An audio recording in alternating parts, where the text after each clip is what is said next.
어, 네. 얼떨떨하네요. 이렇게 제가 박수 환영받고 이렇게 올라온 적이 있었나 싶을 정도로 보통 교회들 되게 딱딱하고 분위기가 약간 이렇게 너무 준엄해서 너무 진지하고 해서 저도 많이 상기되고 그러거든요. 근데 교회 모습부터가 너무나 아담하고 분위기가 너무 좋아 보여서요. 너무 감사하고 그다음에 많이들 읽으셨다 그래서 저 더 영광이고 너무 감사합니다. 목사님 소개하신 것처럼 저 정말 그냥 그대로 여러분들하고 똑같은데 오히려 여러분들 더 직장 많이 다니시고 일하시고 유능하신 남녀 여러분이신 것 같은데 저는 집에서 정말 그 전업주부로 그리고 교회에서도 그냥 일반 집사이고 그러나 가장 하나님의 영광스러운 자녀로서 누구 못지않게 당당하게 살아가고 있답니다. 네, 감사합니다. 네, 제가 오늘 말씀 나누는 거 여러분들께서 일기록을 읽으셔서 반복되는 내용이 있을 것 같아서 제가 조금 일기록에 담지 못한 내용을 조금 나눠볼까도 생각을 했는데 크게 아마 다르지는 않을 것 같아요. 반복되는 내용이 많이 있더라도 그냥 이렇게 잘 들어주시고 오늘 제가 나눔하는 것을 제가 먼저 조금 더 책을 읽은 경험을 나눈다고 생각하시면 좋겠습니다. 제가 강연 전문가가 아니잖아요. 그래서 원고 보고 나누도록 할게요. 많이 떨립니다. 초반에는. 근데 제가 이제 조금 하다가 보면 이제 조금 나아집니다. 예, 처음엔 조금 귀엽게 봐주시고 나이 든 아줌마지만 예, 저는 광연교회 서울에 있는 광연교회 서자선 집사이고요. 일기록을 쓴 저자이기도 합니다. 그래서 신앙과 독서에 대한 성찰의 기록을 썼는데 제가 독서를 하게 된 계기와 이제 어떤 과정을 통해서 어떤 책들을 통해서 하나님을 깊이 경험하고 만났는지를 나누었거든요. 그래서 그 책을 읽으신 분들이 많이 도전이 되셨다 그래서 너무 감사하고요. 제목을 그리스도인의 신앙과 독서라는 것으로 잡았거든요. 그래서 그리스도인의 신앙과 독서라고 하는 제목에서 알 수 있듯이 성도의 신앙과 독서가 어떤 관계가 있고 서로 어떤 영향을 미치는지에 대해서 나누겠습니다. 하나님께서는 우리에게 성경이라는 책이라는 텍스트, 아까 목사님께서도 소개하실 때 성경이라는 물성을 가진 텍스트로 우리에게 주셔서 가장 우리가 하나님께서 주시는 우리의 은혜의 방편 중에 예배, 기도, 말씀, 성도의 교제, 성례 이렇게 우리가 기도의 은혜의 방편들이 많지만 그 밖에도 하나님이 우리에게 일반 은총 가운데 주신 하나님의 은혜의 방편들이 굉장히 많아요. 그러나 하나님께서 성경이라는 활자로 된 책으로 주신 것처럼 책이라는 도구가 하나님이 주신 성경과 가장 흡사하고 은혜의 방편 가운데서는 가장 강력하고 탁월한 도구가 되는 것 같아요.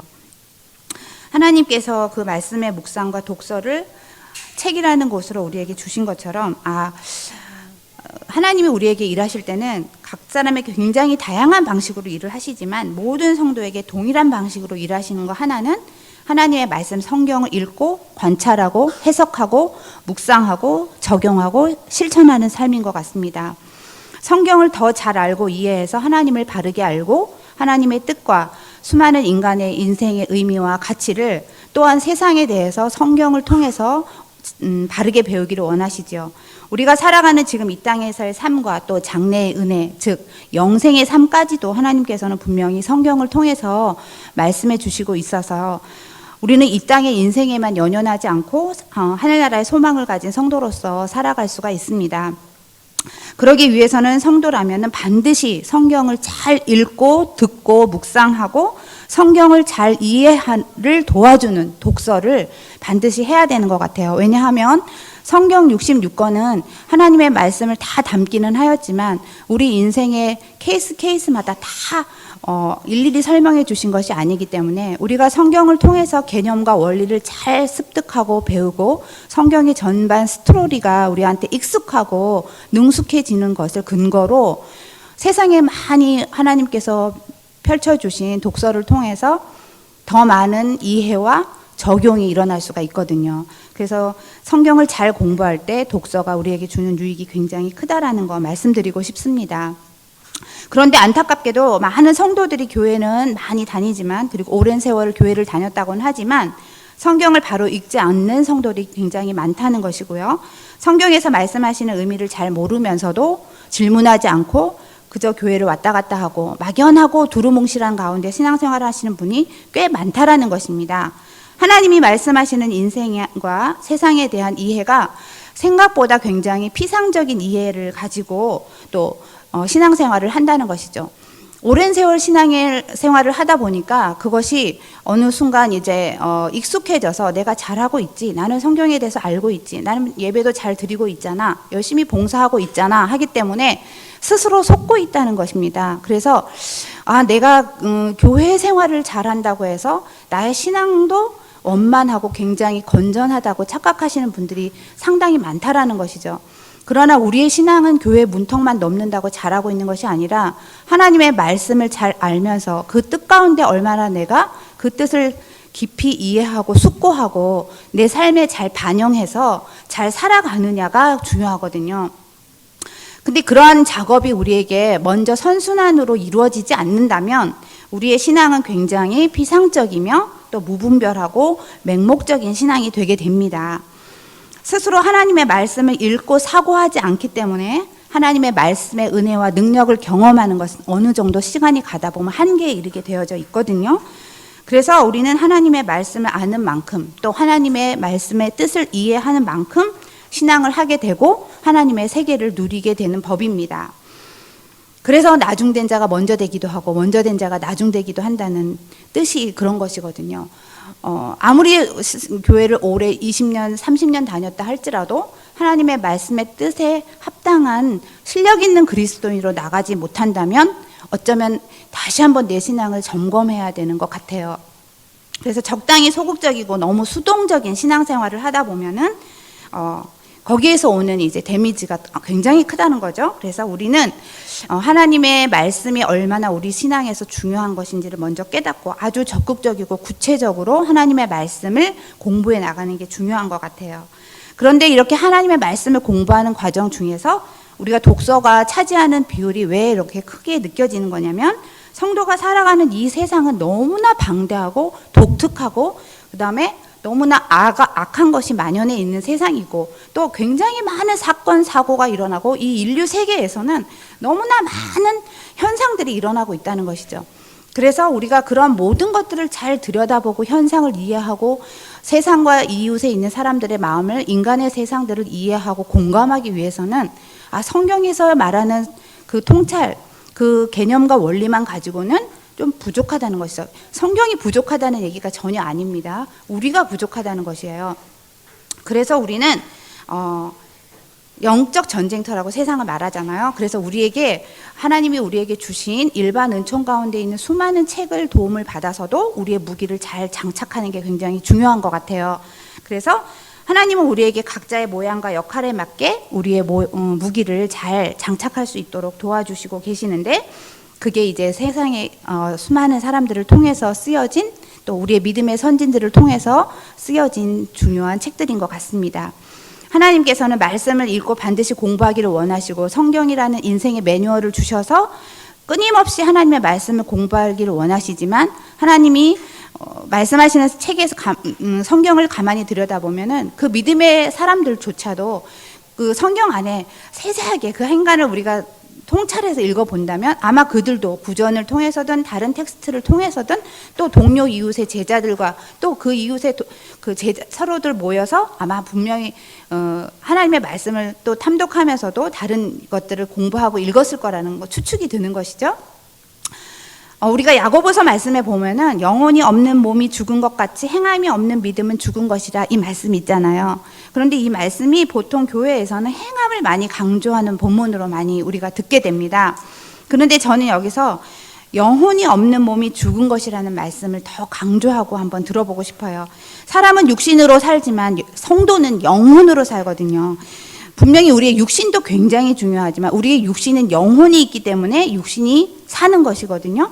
그리고 우리는 경건을 실천하는 과정으로 사는 것입니다. 성도라면 부르심을 받은 성도는 영혼으로 사는 것이고 우리가 하나님의 말씀이 내 영혼에 체화되어 그것이 반영된 삶으로 그 과정으로 사는 것이거든요.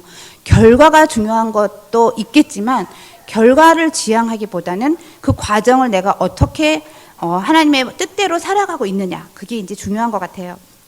그래서 우리는 육신은 있으나 우리 안에 있는 영혼이 강건하지 못하면 여전히 메마르고 썩고 고여서 우리의 역할을 다 감당하지 못하는 그런 영혼이 된다는 것이죠. 그래서 성도가 자기 영혼을 돌보지 않는다면 어쩌면 굉장한 직무유기이고, 또 자기 영혼에 무관심한 성도라면 올바르게 신앙생활하고 있는 것일까 한번 다시 자문해 봐야 된다고 여겨집니다.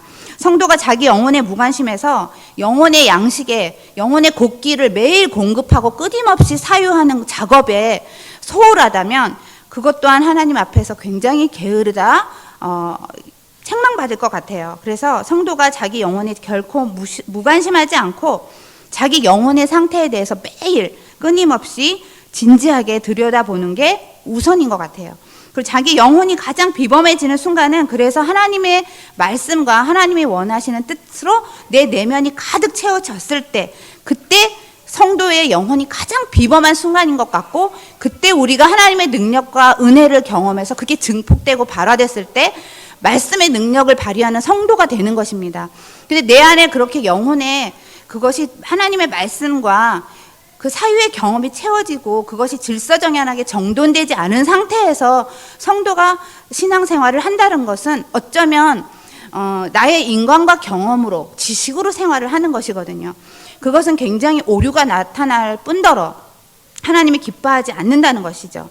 내면의 힘은 내 영혼이 잘됨 같이 범사가 잘 된다는 이 선순환을 반드시 지킬 때, 그런데 우리는 늘 범사가 잘 되는 것을 먼저 구한다는 것이죠. 그런데 내 영혼이 잘 될 때 범사가 잘 되는 것이고, 설령 범사가 형통하고 아무 일 없고 잘 되어 가고 있는 것 같다 하더라도 범사가 잘 됨이 내 영혼이 잘 되고 있지 않다면 범사가 잘 되고 있다고 말할 수 없는 것이죠. 굉장히 역설적인 얘기지만 이해하실 것 같아요. 그렇죠? 매일 우리가 기도해야 하는 이유는 하나님 앞에 독대해서 나의 영혼이 하나님의 말씀대로 잘 서서 가고 있는가를 점검받는 게 기도의 시작인 것 같아요. 그래서 하나님의 말씀 앞에 서는 시간이 잠깐 우리가 세상과 소음으로부터 잠깐 멈추어서 나의 영혼을 들여다보는 시간인데요. 그래서 우리가 하나님의 말씀의 논리를 놓치지 않고 말씀과 하나님의 뜻을 사유하고 그것을 내 속에 질서정연하게 체화시키고, 그래서 변화된 사고가 되어서 변화된 삶으로 나아가는 것, 이것이 굉장히 우리의 그 논리적인 순환인 것 같습니다. 내 영혼은 성령의 전이어서 내 마음대로 하면 안 되고 하나님의 말씀과 뜻과 의미대로 해야만 내 영혼이 충만하고 거기에서 참된 만족을 누릴 수 있다는 것이죠. 하나님의 피조물이기 때문에 피조물은 어떠한 것으로, 세상의 어떠한 지식과 어떠한 유익한 것으로 내 안에 채운다 하더라도 만족할 수 없고, 오직 하나님의 말씀과 깊은 사유를 통해서 그분의 뜻을 내가 이해하고 깨달았을 때에만 내 안은 참된 만족이 이루어진다는 것이죠. 그래서 하나님 앞에서 말씀을 통해서 나의 영혼을 돌보는 것이 성도의 신앙의 정서는 가장 왕성할 때라는 것이죠. 그래서 내가 아무리 세상 밖에 많이 누릴 수 있는 정보와 또 굉장히 많이 누릴 수 있는 유희들이 많잖아요.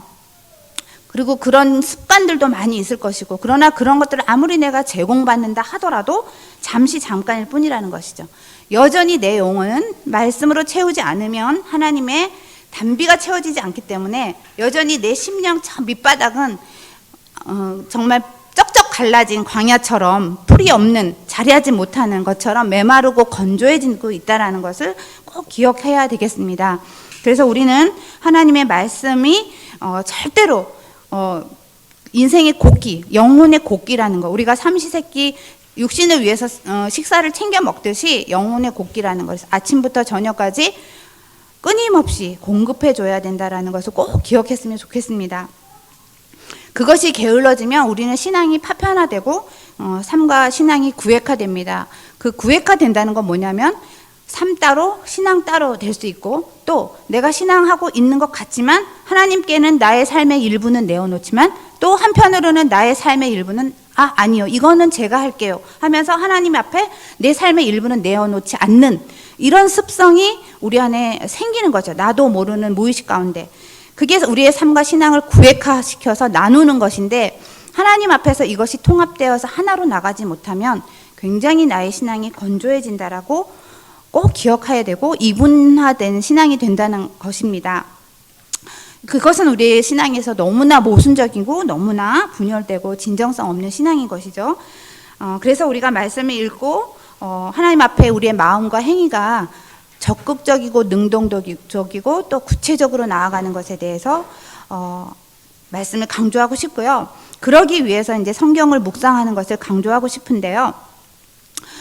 반복되는 얘기 같지만 묵상하는 것을 바탕으로 깊이 사고하는 사람이 되어야 합니다. 우리 인간의 메커니즘은 하나님의 지정을 통해 이미 그런 형상으로 빚으셔서 만들어주신 인간의 주체이기 때문에 우리가 하나님의 말씀 아무리 듣고 읽어도 내가 스스로 내 주체적으로 하나님 앞에서 깊이 사고하고 생각하지 않으면 이것이 내 삶 속에서 반영되지 않는다는 것이죠. 우리는 생각하고 내가 결단하고 선택한 대로 내 삶을 살아갈 수밖에 없는 모양의 사람이잖아요. 그래서 반드시 하나님의 말씀을 읽고 묵상하고 설교 아무리 좋은 말씀을 들어도 내가 집에서 나의 시간을 가지고 깊이 사고하지 않으면 아무 소용이 없다라는 것을 꼭 기억해야 될 것 같고, 그래서 하나님은 우리에게 이성, 지성을 주셔서 부지런히 말씀을 읽고 탐독하고 공부하도록 강조를 하셨습니다. 그래서 보편교회 그리스도인이라면 반드시 자기 정체성은 물론이고 예수 그리스도의 대속, 화목, 영생 이 모든 정체성을 확인하고 또 부르심을 받은 성도로서 자기 존재, 자기 성도로서의 인간으로서의 부르심에 받은 존재의 의미, 그것이 바로 내 영혼이 죽느냐 사느냐의 길일 수도 있거든요. 성도로 부르신 하나님의 부르심의 존재의 의미를 숙고할 수 있어야 되겠고, 내가 여기 존재하는 이유와 목적과 역할이 무엇인지, 내가 이 혁신장로교회 안에서 성도로 부르심이 하나님의 섭리 가운데 이 안에 있다면 내가 이곳에 불러주셔서 성도로서 어떤 존재의 이유와 목적과 역할을 가지고 있는지를 한번 깊이 숙고하셔야 된다는 것이죠. 그래서 그 하나님께서로부터 받는 존재의 본질에 대한 의미, 즉 성도의 근본적인 소명과 또 내 장래의 은혜에 대해서 한번 나눔하시는 것도 굉장히 중요한 것 같아요. 그 성도로서의 부르심의 그 자기의 소명을 누구는 어떤 사람만, 특별한 사람에게만 있다, 아니면 목회자에게만 있다, 이렇게 생각하실 수 있는데, 우리 각 사람 모두는 하나님이 각 사람 모두에게 고유한 존재로 부르셔서 그 존재의 본질 안에서 각 사람에게 부르신 소명이 다 있거든요. 각양각색의 모양으로 있거든요. 근데 우리는 그것을 우리 마음, 우리 안에 저 밑바닥에 가두어둔 채 그것을 발견하지도 못하고 발화시키지 못한 채 신앙생활을 하고 있을 수도 있거든요. 그래서 그것을 말씀과 독서를 통해서 이제 개발해 나가고 발견할 수 있다는 얘기를 나누고 싶고요. 그거 조금 이따가 나누고, 성도들이 왜 이렇게 그런데 성경을 읽는 것이 게으르고 또는 책을 읽는 성도들이 교회 안에 왜 이렇게 적은 이유는 무엇일까요? 그것은 방금 제가 말씀드린 것처럼 존재론적인 질문이 없기 때문인 것 같아요. 그래서 그냥 교회에 왔다 갔다 하면서 들은 것에 만족하고 스스로 사유하는 습관이 되어져 있지 않고 스스로 사고하고 생각이 바뀌려는 노력을 잘 하지 않는 것 같아요. 그래서 자기 생각이 어떤 것이 들어와도 하나님의 생각과 비교하고 해서 그것을 나의 인간의 지식과 생각이라면 빼내려는 그런 정리하는 노력들이 필요할 텐데, 현대 그리스도인이 너무 삶이 바쁘고 분주하고 또 다른 세상의 것들에 너무나 마음이 빼앗기고 또 자기 영혼에 대해서 진지하게 고민하지 않는 탓인 것 같습니다. 그래서 그리스도인은 지나치게 또 타인의 시선을 의식할 필요가 없는데도 불구하고 자기 영혼을 빚으신 하나님을 의식하기보다 너무 세상과 바깥의 시선에 의식을 하다 보니까 자기 그리스도인으로서의 자기 존재론적 질문은 굉장히 소홀한 것 같다는 것이죠. 바쁘다는 탓에 또 너무 여러 가지 자기의 할 일이 많다는 탓에 조용히 정말 하나님 앞에서 나는 어떤 존재이고 나는 어떤 존재로 부르심을 받았고 왜 살고 하나님은 나를 통해서 원하시는 것이 무엇이며 나의 역할은, 인생의 의미는, 내 삶의 가치는 무엇이고 하나님으로부터 받은 소명은 어떤 것이 있을까? 나는 어떤 은사를 주셔서 교회를 세우고 공동체를 세우고 지체들을 함께 협력할 수 있을까? 어떻게 하면 나는 목회자와 동역할 수 있을까? 또 나는 어떤 가치를 교회 안에서 추구하면서 이 교회를 세우고 이웃으로 나아가서 이웃에게 나의 복음을 전하고 나누고 또 어떻게 살아가서 그들에게 복음을 더 교회로 와 보라만 아니라 교회에 나가서 이웃에게 내가 가진 복음을 설득력 있게 질서정연하게 그들에게 전달할 수 있을까? 이런 고민이 너무나 없다는 것입니다. 이런 고민이 없이 대부분의 성도님들은 교회에 왔다 갔다 하는 것으로 만족하는 것이죠. 저도 예전에 그랬습니다. 이런 것들을 깨닫기 전에는 그저 교회에 왔다 갔다 하다 보면은 저의 신앙이 잘 성장하고 잘 되어가는 거라고 착각했었어요. 그런데 어느 날부터 하나님의 말씀을 읽고 독서를 하면서 내가 너무나 인간의 본질과 삶의 의미와 가치, 하나님이 우리를 통해서 원하시고 일하시는 이 커다란 하나님의 큰 일을 너무나 내가 깊이 사유하지 않고 있다라는 걸 깨달았어요. 그래서 하나님은 나를 그냥 인도하시는 거라고나만 생각했는데 그게 아니라는 것이죠. 하나님은 나를 분명히 전적으로 인도하시고 이끌어 가시지만 하나님은 나를 통해서 내가 일하고 내가 하나님께 의지를 발휘하고 나의 지성을 발휘하고 내가 성실하게 하나님을 알아가며 쫓아가기를 원하시는 거. 하나님은 나와 협력하시기를 원한다는 것을 알게 되었어요. 우리가 자녀를 키우면 일방적으로 내가 해라 마라 이건 하지 마라 하는 수동적인 아이가 좋으세요? 능동적인 아이가 좋으세요? 능동적이며 반응하고 질문하고 물어보고 이렇게 할까요? 저렇게 할까요? 이렇게도 해봤어요. 나는 어떻게 하면 좋을까요? 하면서 묻는 자녀가 훨씬 더 많은 것들을 가져가고 훨씬 인격적인 대화가 되고 인격적으로 성장하거든요. 그러니까 하나님은 우리를 그렇게 인도하시기를 원하신다라는 것을 깨달았어요. 그래서 제가 그런 존재론적 질문에 굉장히 오랜 시간 천착했었는데 이런 질문이 없으면 나는 하나님 앞에 그저 또 맹목적으로만 가겠구나. 아니 어쩌면 맹목적으로 가다가 제대로 된 신앙생활이 되지 않을 수 있다라는 것을 깨달았죠. 그러면 우리가 이 존재론적인 질문 앞에서 이 답답함을 어떻게 해결해야 되느냐? 그것은 이제 성경을 읽고 책을 읽는 거에서 저는 답을 얻었습니다. 당연히 성경을 읽을 통해서 하나님의 인간의 의미와 가치, 고유성, 또 거룩한 소명을 깨닫게 하셨죠. 그런데 우리는 성경을 통해서 깨달았지만 또 그리스도 안에서 이 거듭난 자아만이 하나님의 부르심에 참된 존재감을 깨닫기는 하지만 그 거듭난 존재가 거듭난 사람으로서의 활동이 교회라는 그 틀에 갇혀서만 활동하는 게 아니잖아요. 우리는 내가 세상에서 살아가는 나의 삶의 터전, 처지와 형편, 또 직장, 어쨌든 내가 살아가는 세상의 바운다리는 교회라는 어떤 틀에 벗어난 바깥 세상이잖아요. 근데 거기에 나아가서 내가 고유한 나만의 활동을 할 때 교회를 벗어나서는 교회 안에서는 하나님이 나의 존재의 본질대로 고유한 활동을 하는 것 같지만 또 막상 교회를 나가면 이게 이제 굉장히 이분법적이고 세상에 나가서도 나는 여전히 교회를 다니는 거고 교인이고 거기서도 난 예배자인데도 불구하고 자꾸 나의 사고가 세상에 밖에 나가서의 나의 활동은 또 교회 안에서의 성도로서의 고유한 활동이 아니라 그냥 바깥에 다른 사람, 일상의 사람의 활동으로 나아가게 된다라는 것이죠. 그래서 하나님으로부터 그리스도로 안에서 우리가 거듭난 자아로서 진정한 자아를 발견한다면 우리의 그 모든 고유한 활동들이 교회 안에서는 물론이지만 밖에 나가서 공적 예배, 공적 신앙 안에서도 바깥에 나가서 사적 예배, 사적 신앙, 사적 공간 또 사적인 환경 가운데에서도 그런 고유한 활동이 동일하게 일어나야 한다는 것입니다.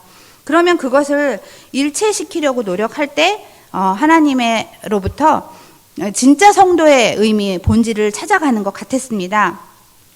저는 그런 것들을 이제 좋은 책을 읽으면서 저 자신을 더 확장시킬 수 있었고 좋은 책들을 읽고 사유하면서 좀 더 이제 그게 깊어지는 사유를 하게 되었는 계기가 되었는데요. 왜냐하면 하나님의 말씀을 읽을 때는 어쨌든 신앙의 원리와 개념과 그런 것들을 잘 정돈이 되어지죠. 그리고 나의 복음의 언어로 잘 정돈이 되어지고 내가 가지고 있는 성경적 세계관이 잘 정립이 되어지는 것 같습니다. 그러나 막상 세상에 나가면 세상의 다양한 인간과 관계와 사회에서 벌어지는 다양한 사건, 사고와 현상들을 바라보면 내가 가지고 있는 이 복음으로 그것들을 해석하고 이해하는데 터무니없이 부족하다는 걸 느꼈습니다. 왜 이것이 내가 가장 복되고 가장 참된 복음과 그리고 나는 열심히 성경의 메시지를 나의 것으로 익숙하게 만들어 가고 있고 하나님 나라와 영광을 위해서 내 자녀됨으로 살아가고 있는데 왜 나가면 그 맷집이 발휘가 되지 않고 내가 가지고 있는 복음이 활성화되지 않지? 그리고 왜 나는 내가 가지고 있는 복음의 메시지로 사회의 다양한 일들을 해석하기가 어렵지? 이렇게 되는 것이죠. 그러니까 여전히 교회 안에서는 왕성한 신앙생활을 하는 것 같지만 바깥에 나가면 또 여전히 위축되는 거예요. 그리고 바깥의 이웃들, 비그리스도인들이 이런저런 질문을 하거나 이런저런 이야기들을 하면은 제가 거기에 대해서 잘 대답하지도 못하고 공감하지도 못하고 이해가 또 되지 않는 거예요. 그러다 보니까 뭔가 내가 성도의 정체성은 뭔가 발견을 해서 제대로 만들어져 가고 있는 것 같지만 내 안에서 온전한 그리스도의 안에서 하나님과의 조우는 이루어진 것 같지만 특별 은총 가운데 하나님과의 나와의 관계가 회복이 되고 조우는 이루어졌지만 일반 은총 가운데 하나님의 그 가장 커다란 인류 세계 사회 대한민국이라고 해도 좋고 자기가 사는 동네 바운다리만 해도 좋아요. 그 일반 은총 가운데 하나님이 선사하신 모든 세계 안에서는 여전히 나는 성도로서의 본질을 굉장히 위축되게 가지고 있다라는 걸 느꼈어요. 그것을 느끼면서 나는 교회 안에서는 놀라운 부흥을 경험하는 것 같지만 막상 세상에 나가면 세상에 사는 그리스도인으로서는 여전히 뭔가 진부하고 상투적이고 내가 사회와 이웃을 이해하지 못하고 공감하고 협력하지 못한다는 걸 느꼈어요. 그리고 그들에게 잘못된 것은 잘 설득하고 설명해서 저항하지도 못하고 무조건 내가 가지고 있는 답을 가지고 그들에게 제시할 뿐인 거예요. 그러니까 여전히 그들은 교회 다니는 사람은 배타적이야. 정답만 말해. 너희들 것만 소중해. 라는 얘기를 듣게 되는 것이죠. 그래서 내가 가지고 있는 성경의 지식과 메시지는 정확하게 알아가는 것 같지만 실제로 내가 세상을 살아갈 때는 지식은 있으나 지혜롭지가 못한 거예요. 지혜롭지 못해서 어떻게 보면 세상 사람들로부터 기독교인이 현명하지 못하다는 지탄을 받게 되는 것이죠.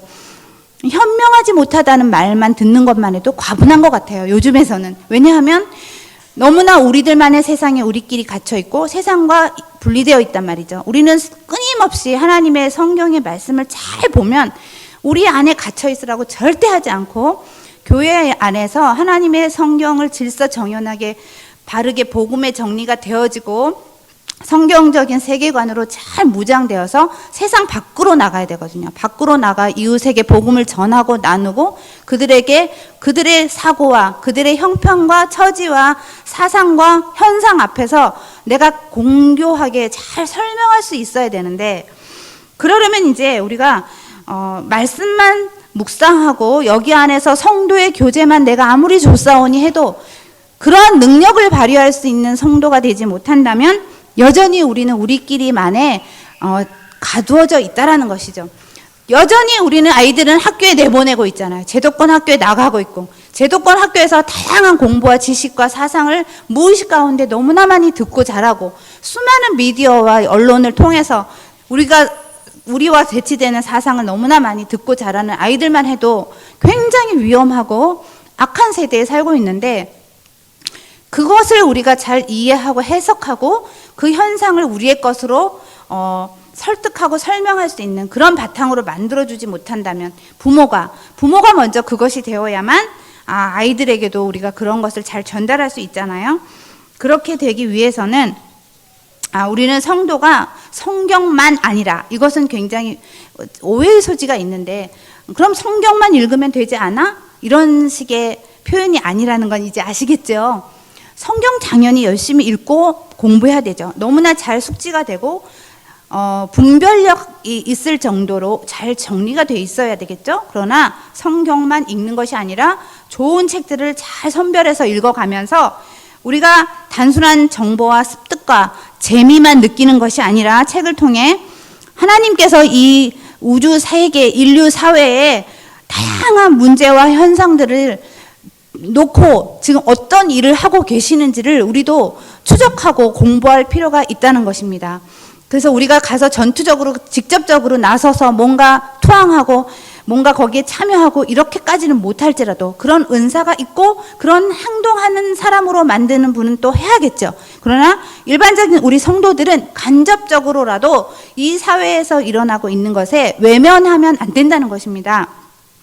그러기 위해서 독서가 가장 간접적으로 세상의 문제와 세상 사람들의 이웃의 고통과 그들의 고민을 들어줄 수 있는 것이 책이라는 텍스트라는 것입니다. 그러니까 우리가 세상의 컨텍스트라고 표현을 하는데 세상에 나가서 그걸 행동으로, 경험으로 다 배울 수는 없습니다. 우리도 자녀들에게 다 그렇게 경험으로 배울 수 없으니까 독서해야 해 하면서 책을 권하잖아요. 마찬가지입니다. 우리도 세상의 수많은 다양한 레퍼토리의 책들을 읽으면서 그런 현상들을 읽어나가는 게 굉장히 중요해서, 그래야 우리가 사회와 세상 사람들의 이해와 공감에 더 적극적으로 나아갈 수 있고, 그렇게 해서 내가 가지고 있는 복음의 프레임에만 너무 갇혀서 정답만 이야기하는 배타적인 사람이 아니라 훨씬 우리 그리스도인도 융통성 있고 유연하게, 물론 강직하되 유연하게 그들에게 대처하고 복음을 전하고 나눌 수 있는, 또 복음의 언어도 그들이 사용하는 언어로 다양한 독서를 읽게 되면 그들이 사용하는 언어가 다 나쁘고 부정적이고 불행한 단어만 쓰는 게 아니거든요. 그들이 하나님이 세상도 하나님이 굉장히 사랑하시는 세계잖아요. 세상 사람들이 얼마나 좋은 사람들도 많아요.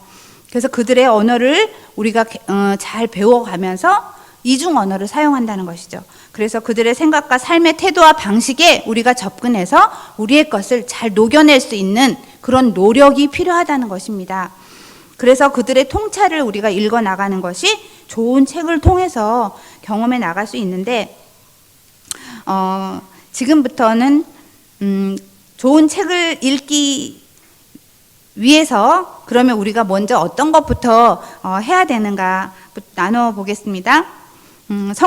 왜냐하면 좋은 책을 읽자 해서 이제 무분별하게 막 책을 읽다 보면은 자칫 저도 그런 경험을 했어요. 성경을 열심히 공부하고 복음을 잘 체계적으로 세워 나가고 나의 언어로 복음을 나누고 이웃에 나가서 정교하게 나누고 싶은 사람이 되고자 너무너무 간절히 기도하면서 공부했어요. 근데 어느 날 그러면서 이제 책을 읽게 됐을 거 아니에요? 그러니까 책을 읽다 보니까 성경보다 책이 훨씬 재미있는 거예요. 그래서 책을 너무 열심히 읽게 되니까 책이 너무 재밌어지는 거예요. 성경보다. 그리고 책을 읽다 보니까 또 예를 들어서 뭐 특별히 신앙도서는 무수한 하나님의 그 본문을 가지고 얘기해 주잖아요. 그러니까 자꾸 제가 성경 본문을 읽으면서 그래 나는 지금 성경을 읽고 있는 것이지 하면서 자꾸 합리화를 시키고 있더라고요. 그러면서 자꾸 그 수많은 책에 탐독하는 거에 너무 빠져가지고 성경을 어느 날 제가 정신을 차리고 보니까 성경을 몇 달 동안 들쳐도 안 보고 있는 거예요. 예배 때, 공예배 때만 성경을 읽고 성경을 안 읽고 있는 거예요. 그런데 어느 날 보니까 내가 굉장히 위험한 경계선에 가고 있구나라는 걸 깨달았어요. 그래서 지식과 이 책이라는 것이 자칫하면 굉장히 성경보다 우선순위가 될 수 있는 경계선, 너무나 우리가 집중하다 보면 그럴 수 있거든요. 그래서 항상 우리가 각성하고 기억해야 할 것이 있어요. 그래서 그걸 먼저 나눌 텐데, 성도가 가장 중요하게 생각해야 될 것은, 첫째는 가장 중요한 사명은 뭐니 해도 하나님의 부르심을 받은 예배자라는 거예요. 예배를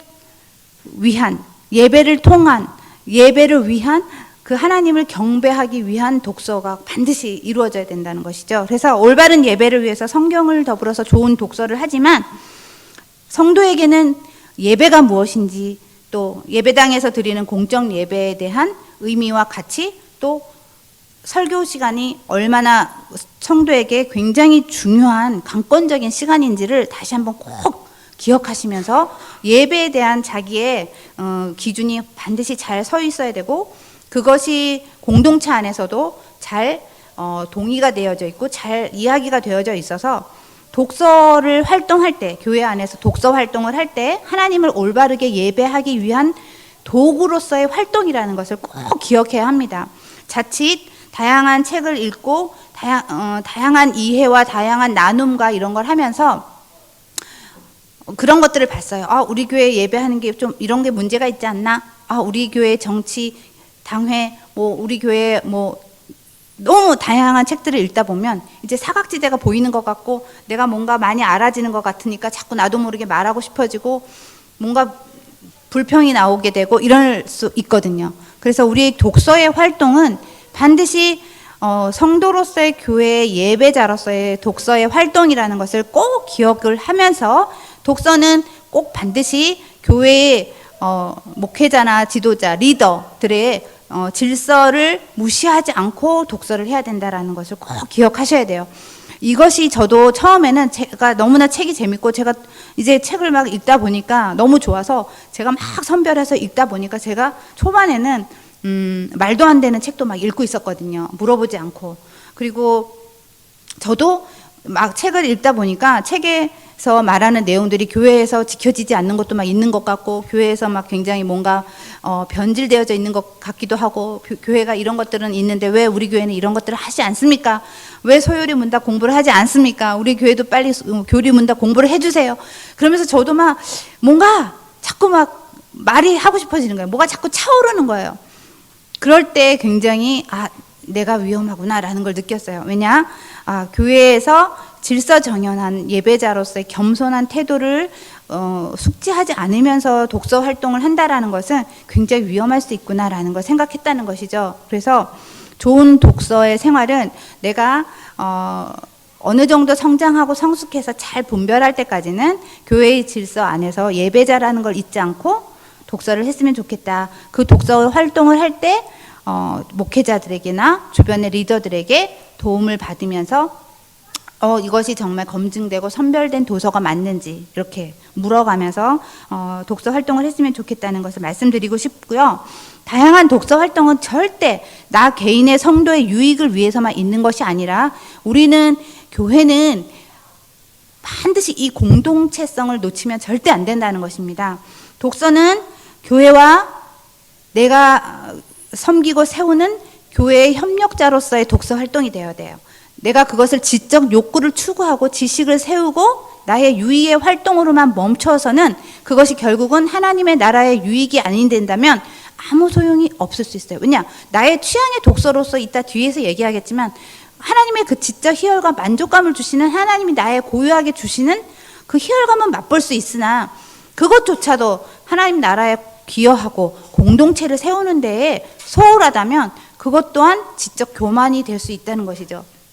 그래서 성도가 즐거운 독서가 되려면 결국에는 그것이 공동체를 세우는 데 올바르게 사용되어야 한다라는 것, 그리고 이웃을 섬기고 이웃에게 향하는 것으로 나의 지식이 제공되어져야 한다라는 이 균형을 놓치지 않으면 결코 위험해진다라는 것을 기억하셔야 돼요. 저도 이런 시행착오를 겪으면서 반드시 교회 안에 그리고 이웃으로 나가는 선용되어지고 흘러 넘치는 것으로 쓰여지는 내 지식이 되어야 된다는 거 알았어요. 왜냐? 세상은 그런데 그렇지 않잖아요. 나의 지식과 모든 정보와 습관을 가지고 자기의 유익과 자기의 입신 양면을 위해서 사용하거든요. 그리고 자기의 모든 것들을 채우기 위해서. 그러나 우리는 반대라는 것이죠. 내가 아무리 나의 좋은 것과 가진 것과 나의 시간과 은사와 자원과 지적 지식을 통해서도 이 독서를 통한 활동조차도 결국은 내가 열심히 노력해서 쌓아가지만 결국에 반영하는 것은 교회와 이웃이라는 것이죠. 꼭 그것이 지켜져야 되고, 나의 지적 충족이나 지적 축적에만 의지한다면 그것 또한 결국에는 굉장히 건조한 신앙으로 머물러 버린다는 것을 기억하셔서 이제 열심히 독서 활동을 하실 때 나의 개인의 유익은 물론이겠죠. 그러나 그것이 넘쳐 흘러서 나의 지체에게, 자녀에게, 남편에게, 가족에게, 이웃에게 흘러가는 복음으로서 전달되는 통로가 되었으면 좋겠습니다. 자, 그 다음에 방금 말씀드린 것처럼 어떻게 하면 그럼 이웃에게 이것을 잘 정리해서 설득력 있게 복음을 전할 수 있을까? 제가 이곳에 오니까 지금 복음을 전할 수 있는 밭인 것 같아요. 동네가 밭.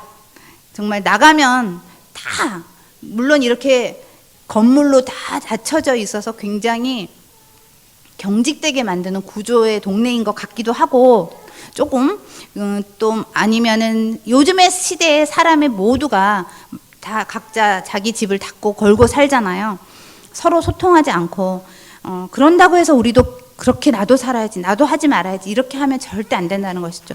예수님께서 살아서 복음을 전하던 시대나 지금의 시대나 환경과 형편이 달라졌다고 해서 우리가 복음을 전하고 나누는 본질은 바뀐 게 하나도 없거든요. 그리고 그 방법조차도 바뀐 게 없는 것 같아요. 물론 어떤 유연한 방법은 있겠죠. 그런데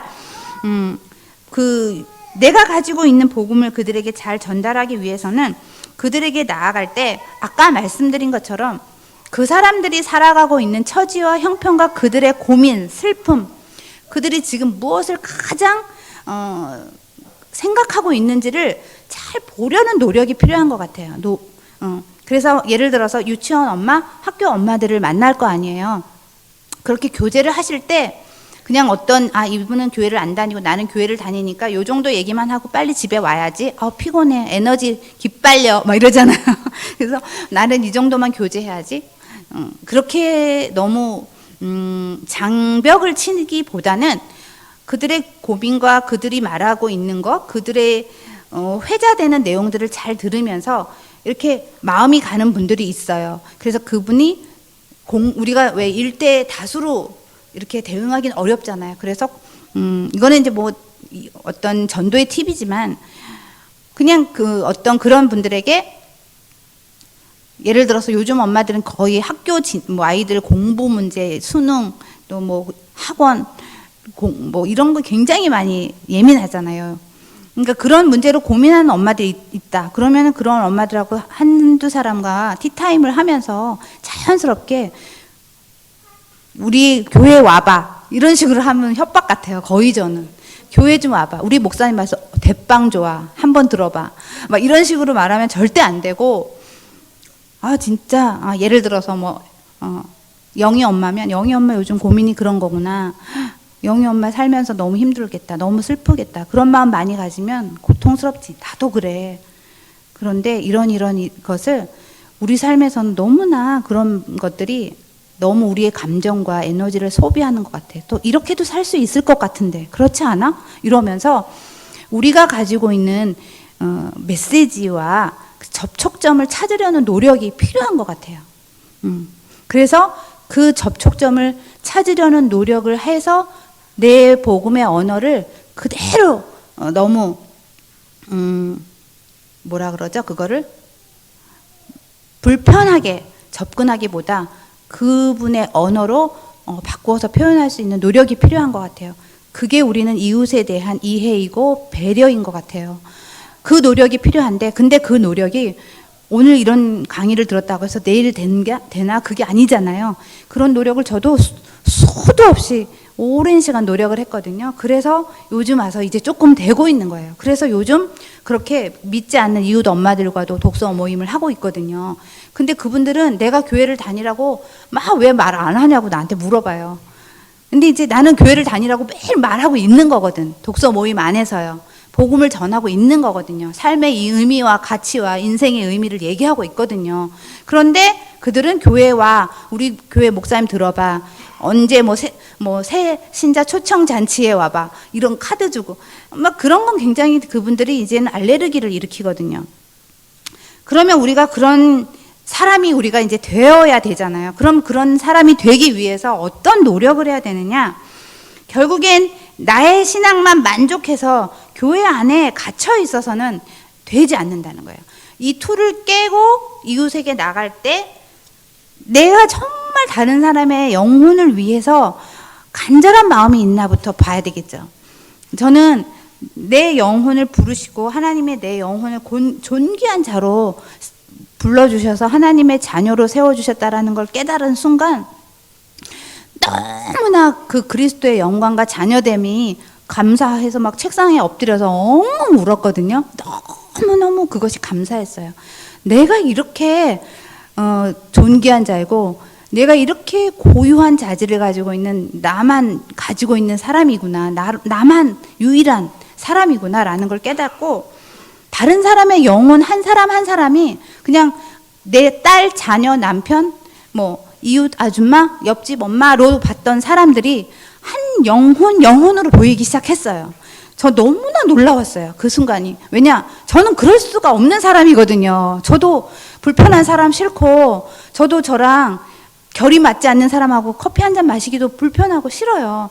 그리고 내 아이에게도 계속 이거 해라 저거 해라 강요했어요.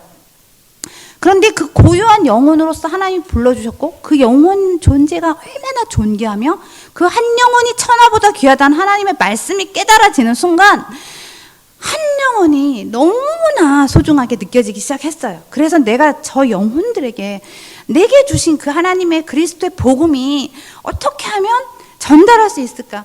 내가 만난 이 기쁨과 환희를 저들에게 어떻게 전할 수 있고 나눌 수 있고 그럼 나는 이것을 어떻게 저들에게 보여줄 수 있을까? 근데 내가 해봤죠. 교회 가자. 근데 안 먹히는 거예요. 이제 그것을 알게 된 거죠. 그래서 아이들에게도 제가 그 영혼의 존재감을 깨달으면서 제 아이들을 바라보는 시선도 바뀌었거든요.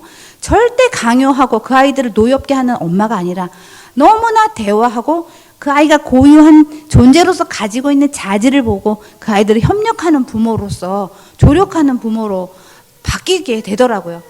그것처럼 우리가 이웃을 향해서도 내가 정말 나의 영혼이 그렇게 소중하고 간절하게 하나님으로부터 부르심을 받은 것처럼 내 이웃에게 영혼도 그렇게 내 시선이 가는지 한번 보시면서 그 시선과 마음을 달라고 기도를 해야 되는 것 같아요. 저는 굉장히 많이 기도했어요.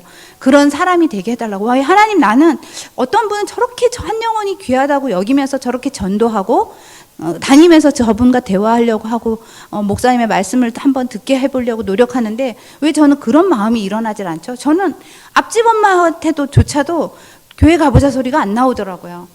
그렇게 앞집 엄마랑 이렇게 마주치는데도 그 집 앞에 저 이렇게 교회마다 팻말이 있잖아요. 그럼에도 한 번도 복음을 전하지 않고 있는 저의 그런 위선적인 태도를 보면서 아마 앞집 엄마가 저 엄마는 교회 다니면서 왜 나한테 교회 가자 소리를 안 하지? 그랬을 수도 있을 것 같아요. 지금은 전도했습니다. 전도했어요. 자, 그래서 우리는 아까 처음에 말씀드린 것처럼 한 영혼의 존귀한 부르심에 받은 그 존귀한 영혼의 본질, 그런 것도 한번 깊이 숙고해 보시면서 이웃에게 나가기 위한 독서를 해야 되겠다. 그 다음에 참된 복음과 다른 복음을 분별하기 위해서 우리는 독서를 해야 합니다. 세상에 너무나 수많은 철학과 세상에 너무나 많이 사상들이 난무하죠. 그래서 우리는 무의식 중에 그런 것들을 자꾸 받아들이게 돼요.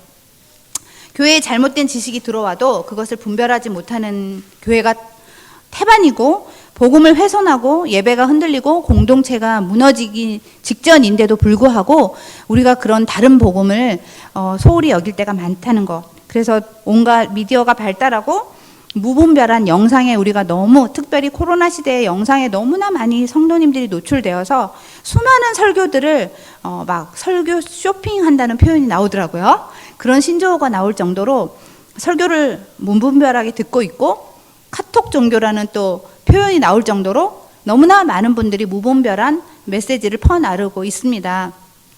우리가 그런 것들을 보면서 다른 복음을 잘 분별하기 위해서도 독서가 굉장히 중요한 것이죠. 여기에서 독서는 일반 도서만 말하는 게 아니라 믿음의 선진들로부터 물려받은 유산의 독서를 더 말하는 거예요.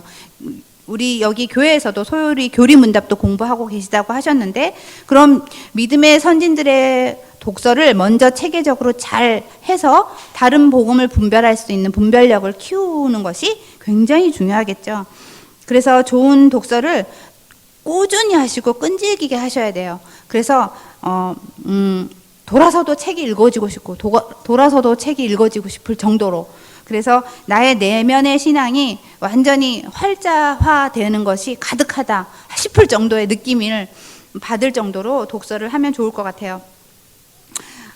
그리고 우리의 독서의 경험이 내 삶에 잘 적용되고 그것이 이제 내 삶으로 통합이 되어져야 되는데, 독서가 삶에 아주 내 부족한 부분들이 각자 많잖아요. 나의 이런 게 아킬레스건이야. 나 이런 게 아킬레스건. 나 이런 습관이 아주 고역이야. 나 이런 거에 굉장히 많이 노출되어 있어. 또 각자만의 삶에 어떤 고통스러운 문제들이 있을 거예요. 여러 가지 문제들이 있을 수 있겠죠. 또 나의 삶에 아주 고착화된 나쁜 습관이 있는 사람도 있을 수 있고, 또 나의 인간의 그 본성 가운데 끊어지지 않는 어떤 뭐 다혈질 같은 성질이라든가, 굉장히 다른 사람과 수시로 충돌이 일어난다거나, 이런 자기만의 어떤 나쁜 본성, 아직 그렇게 잘 조절되지 않는 본성도 있을 수 있고, 사회에 나가고 직장 생활을 하시면서 여전히 많은 사람들과 인간관계가 원만하지 못하고 건전하지 못하고 끊임없이 트러블이 많고, 굉장히 또 때로는 굉장히 소외되고 굉장히 외롭고, 그런 여러 가지 문제들이 있을 거예요. 그런데 그런 여러 가지의 문제들이 내가 좋은 그런 카테고리의 책들을 읽다 보면은, 그런 카테고리의 책들을 가지고 하나님의 말씀을 가지고 있는 지식과 나의 그 삶의 스토리와 하나로 묶어지면서 이게 내면화시키면서 그걸 잘 적용할 수 있는 실력이 늘어나요. 내 문제들을 성경에 있는 걸 읽으면서 성경에서 말하는 내용을 가지고 내 문제를 계속 해석하는 것 너무 중요하죠. 그렇죠? 그러나 그것만 하는 것에서 탈피하고 세상에 수많은 카테고리의 책들이 있잖아요. 물론 위험할 수도 있죠. 그래서 제가 초반에 말씀드린 것처럼 성경과 성경에서 우리의 믿음의 유산들의 책과 교리 문답이라던가 선진들의 설교집과 강해 도서라든가 이런 좋은 텍스트들을 먼저 잘 수납하시고, 그러고도 나의 삶의 여러 카테고리의 문제들에 해당되는 그 카테고리의 책들을 읽다 보면, 제가 예를 들어서 저희 독서 모임의 권사님이 홈쇼핑 중독자가 있으셨어요. 권사님이 이제 아이들도 크고 집에 늘 또 TV 보시고 하다 보면 이제 채널 돌리다 보면 홈쇼핑이 있잖아요. 그걸 보시고 그렇게 뭘 사시는 거예요. 근데 홈쇼핑을 하면은 보통 뭐 3장에 얼마 막 이런 옷도 많이 팔잖아요. 남성복 같은 거.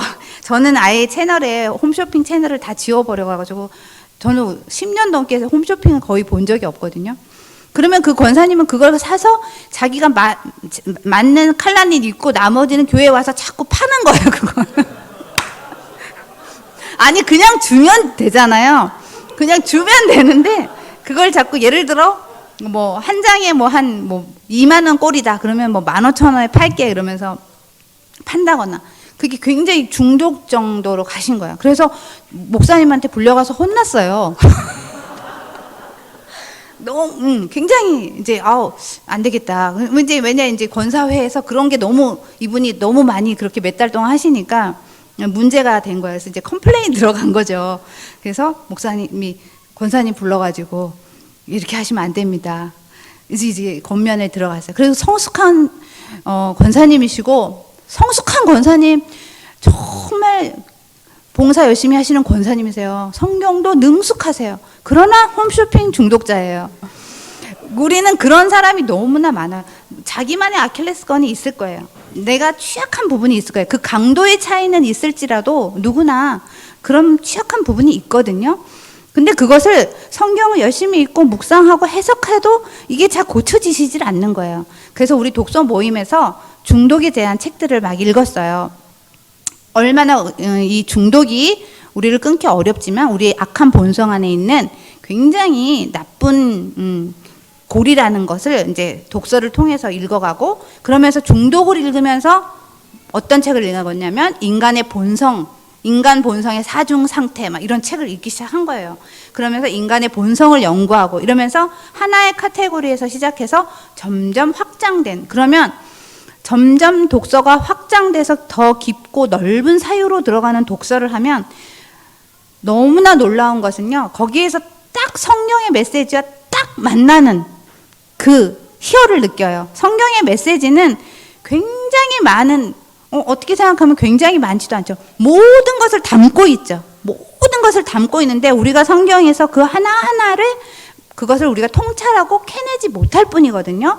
근데 좋은 독서의 도움을 받아서 그것을 연결시켜 나가다 보니까 결국엔 성경에서 말씀하시는, 성경에서 본문에서 이 말씀이 이거구나라고 그 접촉점을 찾게 된다는 거예요. 그러면 그 접촉점을 찾는 권사님 우리 모임에서는 그 중독이라는 독서와 거기에서의 카테고리 몇 개 읽고 인간의 본성까지 읽다가 하나님이 성경에서 말씀하시는 본문으로 들어가서 완전히 이제 부흥이 일어나는 거예요. 그러면서 성경을 더 깊고 넓게 폭넓게 읽어나가는 성도님들이 되는 거예요. 막 주석도 찾아보고 다양한 그 본문 하나를 이야기하는 책을 또 막 찾아보면서 이 본문 하나에서 하나님이 말씀하시는 메시지가 이렇게 디테일하고 다양하고 이렇게 섬세하다는 것을 이제 발견하는 거죠.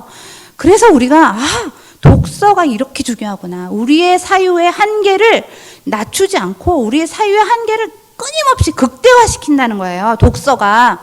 그래서 좋은 책을 잘 선별하고 우리 삶의 다양한 스토리의 그 카테고리의 그 독서를 하다 보면은 이게 딱 만들어지는 거예요. 통합이 되는 거예요, 통합.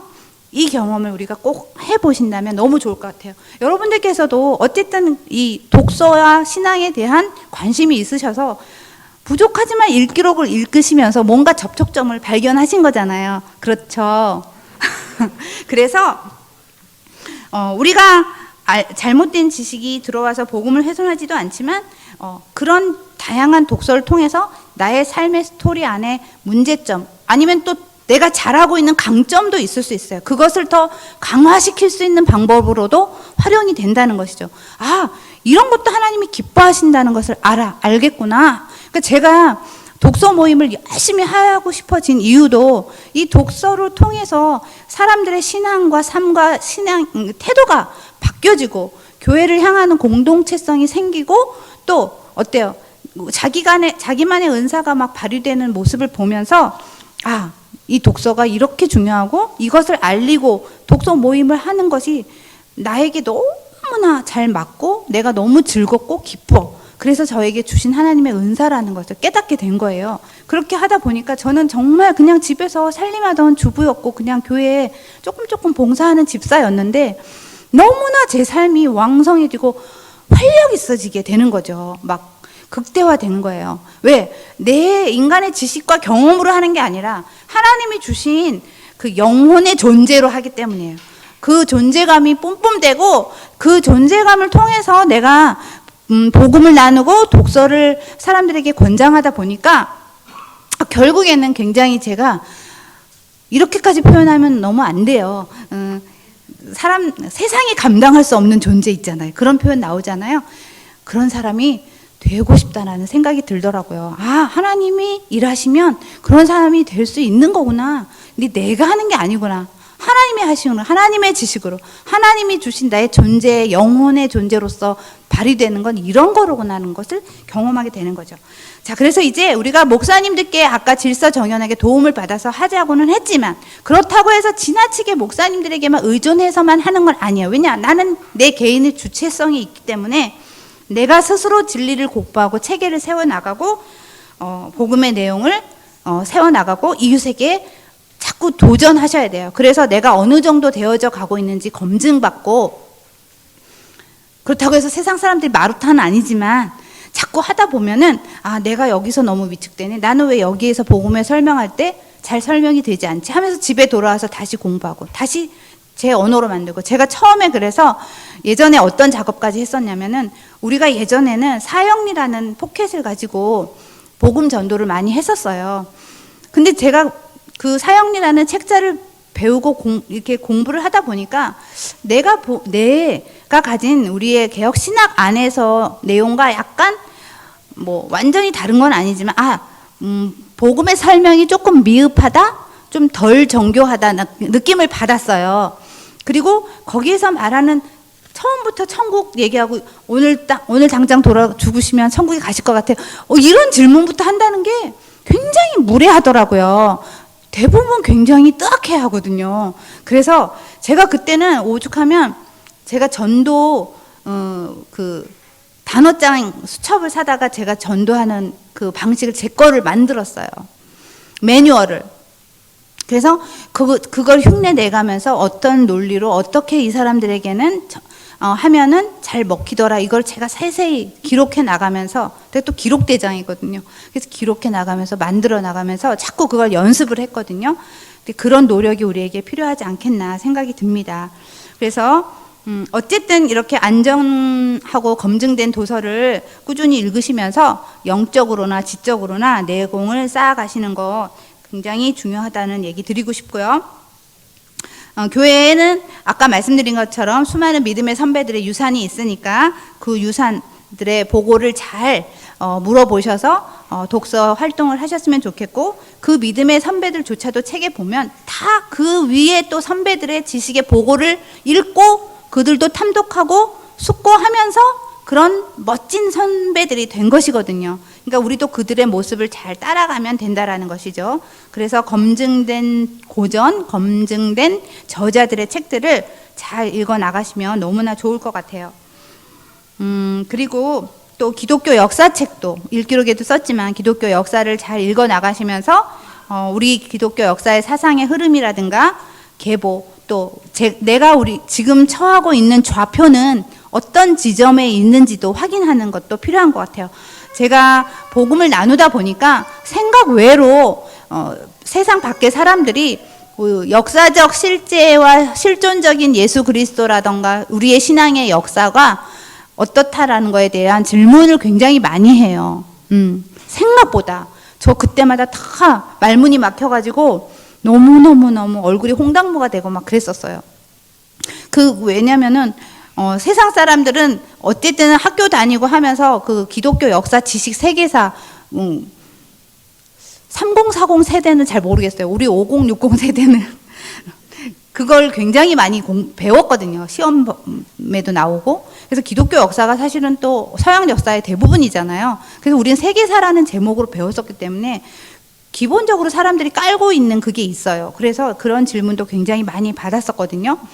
그리고 이 역사의 체계가 우리 안에 잘 정돈되어 있으면 이거야말로 굉장히 자신감 있는 성도로 이렇게 자리를 잡게 돼요. 내가 지금 있는 좌표를 정확하게 찍을 때. 그래서 그런 자기 위치를 잘 발견하기 위해서라도 역사책도 읽었으면 좋겠고, 좋은 신앙 전기도 읽어서 신앙의 롤 모델도 찾아가시면 너무 좋을 것 같고요.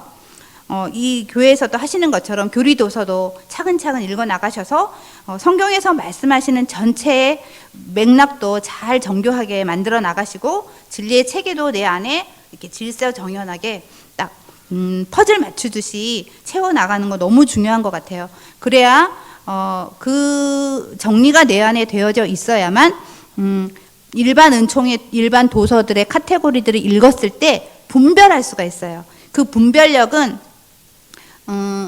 성경만 잘 읽고 공부했다고 분별이 되는 것이 아니라, 우리가 성경의 모든 내용들을 잘 통찰하고 있고 너무나 능숙하다면 가능하지만 그게 잘 아직은 부족하다 싶을 때는 수많은 교리 문답이라든가 어쨌든 그 교리 도서들에는 개념과 원리를 심플하게 정리를 해주었기 때문에 그걸 잘 숙지하면은, 그걸 숙지하면 성경도 훨씬 잘 보일 뿐더러 그 숙지한 내용이 잘 갖춰져 있기 때문에 밖에 나가서 일반 도서를 아무리 읽어도, 이렇게 말하면 너 잘해? 이럴 수 있겠지만 저도 아직 열심히 연습하는 중이에요. 일반 도서를 읽으면서 잘 분별할 수 있다라는 것입니다. 이 선순환이 이루어지지 않으면 또 세상에 수많은 심리학, 과학 이런 책 굉장히 많잖아요. 그리고 요즘에는 뭐 여성주의 이런 책도 있고, 하여튼 굉장히 다양한 예민한 사안의 책들도 굉장히 많아요. 그러면 그런 책들을 읽으면서 내가 어디 선에서 경계선을 가지고 분별할 수 있는가, 이게 없으면 또 무너지잖아요. 그래서 다양한 교리 문답을 공부하는 것도 한 번쯤은 꼭 한번 참석하셔서 하셨으면 좋겠다. 그래서 그런 것들이 잘 되어져 있고 일반 도서들도 잘 융합이 이루어진다면 복음의 언어가 나만 아는 신앙의 언어로만 사용하는 사람이 아니라 일반 언어로도 얼마든지 표현할 수 있는 사람으로 발전된다는 거죠. 저도 그게 굉장히 부족했었어요. 그러나 이것이 1년, 2년, 3년 지나면서 일반 도서, 인문, 철학, 사회학 이렇게 그 책을 읽는 카테고리가 확장이 되다 보니까 저의 언어가 저도 모르게 그렇게 이중 언어가 능숙하지는 않지만 바뀌어지고 있다라는 것이에요. 너무나 놀라워요. 너무나 놀랍고 그렇게 하니까 일반적인 사람들과 대화하면서 독서 모임을 하고 복음을 조금씩 나눌 때 전혀 문제가 없다라는 것을 발견하게 됩니다. 그 다음에 말씀 이해를 돕는 어떤 다양한 주제들이 있잖아요. 또 비유들도 있고 또 시대 배경, 관습, 지리, 인물 이런 도서들도 이렇게 재미삼아 하나씩 같이 함께 읽어 나가시는 것도 즐거우실 것 같아요. 왜냐하면 그런 배경 지식이 늘어나면 늘어날수록 가장 유익한 것은 설교를 들을 때 굉장히 재밌어요. 설교를 들을 때 저는 그걸 경험했거든요. 제가 이 배경 지식이 늘어나니까 어느 날 설교를 듣는데 설교하시는 그 내용의 장면이 제 눈앞에 스크린처럼 그림으로 확 드러나는 거예요. 모세를 말하면 모세 시대에 막 그 광야, 뭐 예를 들어서 그런 것이 막 보인다거나 떨기나무가 내가 막 상상이 되는 거예요. 나도 모르게 상상이 되고 잘 모르지만 떨기나무를 그냥 이럴 것 같아 하면서 막 상상이 되고 그리고 집에 가서 떨기나무를 찾게 되는 거예요. 그러니까 설교 시간이 이 감정이입, 공감 이게 굉장히 입체적으로 돼요. 굉장히 그 배경 지식이 얕을 때는 성경이 굉장히 말씀이 평면적으로 들렸어요. 평면적으로 들렸는데 배경 지식이 능숙해질수록 설교가 입체적으로 들리고 공감이 되고 그리고 설교의 본질을 깨닫게 됐어요. 하나님께서 강권적으로 강단에 설교자를 세워서 선포하는 말씀은 정말 우리에게 필요한 도구구나. 이 시대 너무나 중요한 도구구나라는 것을 이제 깨닫게 되는 거죠. 그래서 설교를 들으면서 그러한 풍성한 경험을 하게 되니까 다음 설교 시간이 그렇게 기다려지는 거예요. 다음 설교 시간이 기다려지고 또 설교 듣고 열심히 기록하면서 설교 듣고 집에 가서 또 다시 그 설교 본문 메시지를 묵상하고 이러니까 매일 설교 본문만 묵상해도 시간이 부족할 정도로 책도 읽어야죠. 성경도 읽어야죠. 설교 본문 묵상도 해야 되죠. 이러니까 정말 밥도 하기 싫고 빨래도 하기 싫은 거예요. 막 너무 재밌는 거예요. 너무 막 그것만 하고 싶은 거예요. 왜 누가 그랬잖아요. 그 당구 치는 사람이 당구장 다니면 누우면 당구장 그 공만 보인다며요. 저는 자려고 누우면은 그 다음 성경 페이지가 궁금해서 자다가 벌떡 일어나서 막 가서 성경을 읽기도 하고 다시 본문 묵상했던 게 낮에 했던 게 갑자기 인사이트가 팍 뭐가 올라오는 거야. 이거 아니었나? 그러면서 다시 막 가서 성경 본문을 뒤적거리면서 맞아. 이건 막 자다가 생각이 막 나는 거예요. 우리 그럴 때 있잖아요. 근데 막 자다가 생각이 나는데 다시 일어나면 잠이 안 올 것 같고 벌떡벌떡 일어나서 또 그 본문을 보는 거예요. 막 머리 감다가도 뭐가 팍 올라오는 거예요. 그러면 막 그래서 어쩔 때는 화장실에도 제가 막 샤워실에도 막 노트하고 펜을 갖다 놓고 막 그랬었어요. 막 적어 놓으려고. 막 그래갖고 그 노트는 막 맨날 젖어 있는 거예요. 그렇게 하나님이 그 인사이트를 준단 말이에요. 그 배경 지식이 늘수록 설교가 즐겁고 설교에서 선포되는 내용이 확 와닿고 순종하고 싶어지고 기다려지고 본문 묵상이 너무나 행복한 거죠. 그런 것들을 경험하시길 바라고요. 그래서 저는 설교는 듣는 독서라는 생각이 들어요. 우리가 왜 설교집을 읽을 때는 읽는 설교라고 표현을 하잖아요. 설교는 듣는 독서예요. 내가 얼마나 독서가 잘 돼 있느냐에 따라서 설교가 엄청 잘 들려요. 그리고 또 하나는 설교를 잘 듣고 내가 능숙해지잖아요. 그러면 설교자가 절대 가만히 못해요. 설교자가 너무너무 열심히 공부해야 돼요. 그러니까 좋은 성도는 좋은 설교자를 만들어요. 그 좋은 설교자는 성숙한 성도를 만들고, 그래서 성도와 설교자는 함께 협력하는 동역자 마인드로 윈윈 되어야 돼요. 성도가 너무나 구태의연하고 나태하고 안주하고 공부 안 하면 설교자가 아무리 어떤 설교를 해도 반응도 없고 우리 성도님들이 무지해서 잘 비판도 없고 잘 몰라. 그러니까 준비도 안 해요. 준비도 안 하게 되고 공부도 안 하게 되고 그냥 대충 라면 먹고 이딱딱 나와서 설교할 수도 있어요. 네. 그래서 뭐 제가 왜 라면 얘기를 했는지 모르는지 그런 분을 제가 봤거든요. 그리고 설교를 이제 그렇게 듣다 보면 위험하기도 하죠. 저도 실수를 한 적도 있었어요. 설교를 자꾸 듣다 보니까 내가 책에서 본문을 읽었을 때 찰스 스펄전은 이렇게 해석하지 않았는데 매튜 헨리는 이렇게 해석했는데 목사님 해석이 좀 알레고리 아니야? 그래서 막 이제 조금 안다고 이제 교만해지는 거죠. 그러면서 막 목사님 설교 끝나고 나오시자마자 제가 노트한 거 가지고 가서 막 물어본 거예요. 그 문 앞에 가서 정말 그때 제가 너무 열정이 차올라가지고 그게 무례한지를 몰랐어요. 그래서 목사님 이 부분이 조금 해석이 이상한 것 같은데 맞나요? 그리고 다음 거는 왜 이 부분에 더 짚어주실 수 있었을 것 같은데 왜 이 부분까지 나가지 않았나요? 막 그런 질문을 제가 하고 있는 거예요. 제가 미쳤죠. 근데 그때는 그걸 몰랐어요. 그게 얼마나 무례하고 아니면 내가 얼마나 얕은 지식을 가지고 교만한 건지 몰랐어요. 여러분들은 그런 지경은 가지 않으셔야 돼요. 근데 그 정도로 설교에 제가 푹 빠지게 된다는 거예요. 그 정도로 설교에 제가 푹 빠지게 되고, 근데 좋은 건 뭐였냐면 설교자가 설교를 잘 하실 수 있도록 너무나 돕고 싶은 성도가 되는 거예요. 정말 물심양면으로 어떻게 하면 우리 목사님이 세상에 저렇게 많은 책들을 많이 다 읽고 정말 탁월한 설교를 하실 수 있게 만들어줄까, 만들 수 있을까, 하나님 나는 어떻게 동역하면 좋을까요? 너무나 그런 마음을 간절하게 갖게 되고 기도하게 되고, 어떻게 하면 우리 목사님에게 시간과 공간과 자원을 내줘서 정말 말씀 준비에 전념할 수 있도록 도와줄 수 있을까, 막 그런 성도가 되는 거예요. 왜냐, 성도인 나도 이렇게 성경을 읽고 수많은 책을 읽으면서 탁월한 통찰이 나오는 것 같고 너무나 말씀의 그 보화가 무궁무진한데, 목사님들이 이것을 전해주고 우리에게 주기 위해서는 너무나 이 과정이 필요하지 않겠나.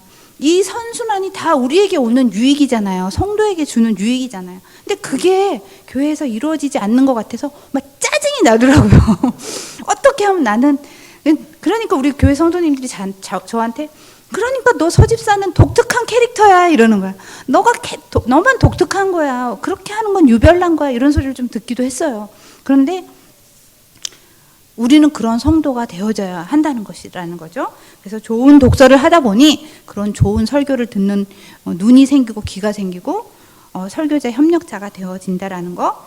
자, 말씀과 독서를 그렇게 해석하고 현상에 대해서 이해하는 훈련이 우리에게 되어져 가면은 결국은 변화되는 건 나예요. 내가 나를 위해서만 한 게 아니라 이웃을 위해서, 교회를 위해서 했는데 어느 날 보면은 그 모든 것들이 굉장히 이타적으로 한 것 같은데 그 모든 유익이 내가 누리고 있다라는 것이죠. 그 모든 유익이. 그래서 성경의 말씀의 원리는 하나도 틀린 게 없는 게 무조건 교회와 이웃과 내 자녀와 남편과 지체들을 위해서 하라는 거죠. 희생이 결코, 나의 선용이 결코 내 것을 빼앗고 내 것을 주는 게 아니라 그 모든 것이 선순환되어져서 나에게 돌아온다라는 것. 이게 하나님의 원리이고 논리라는 거예요. 내가 너무나 풍성해지고 내가 너무나 역동적인 그리스도인이 되어지더라는 것이죠. 이 과정을 밟아가니까. 그래서 우리는 반드시 나 지금 성경 읽고 공부해서 나 좀 이렇게 성장해야 돼. 물론 이 관점도 중요하지만 나 열심히 공부하고 독서해서 이웃에게 나눠야지. 우리 가족에게 나눠야지. 반드시 실천해야지. 이 목적이, 이 지향점이 분명해야 된다라는 것입니다. 이 지향점이 흐트러지는 순간 자꾸 이 모든 지적 욕구와 추구가 내 안으로 축적되면 그냥 교만한 사람밖에 안 되는 거예요. 교만한 사람만. 그리고 자꾸 말하는 사람, 자꾸 지적하는 사람만 되는 거예요. 자꾸 보이거든요. 내가 지식은 있으니까. 그런데 그것이 진짜 선한 독서는 보여도 그것을 어떻게 지혜롭게 이해하고 배려하고 소통해서 바꿔나갈까, 이런 사람으로 되어지는 거죠. 지적해서 바꿔, 아웃, 끝, 이런 사람이 아니라는 거죠. 그래서 그런 식으로 우리가 발전해 나가는 노력이 굉장히 중요하다. 그래서 결국은 진짜 좋은 독서는 철저히 이타적이면서 타인의 경험과 생각을 존중하는 사람의 독서로 되는 거예요. 그것이 잘 되면 공동체는 저절로 사라지게 돼요. 살게 돼요. 왜냐? 교회 안에 모든 사람이 상대방을 위해서 살거든요.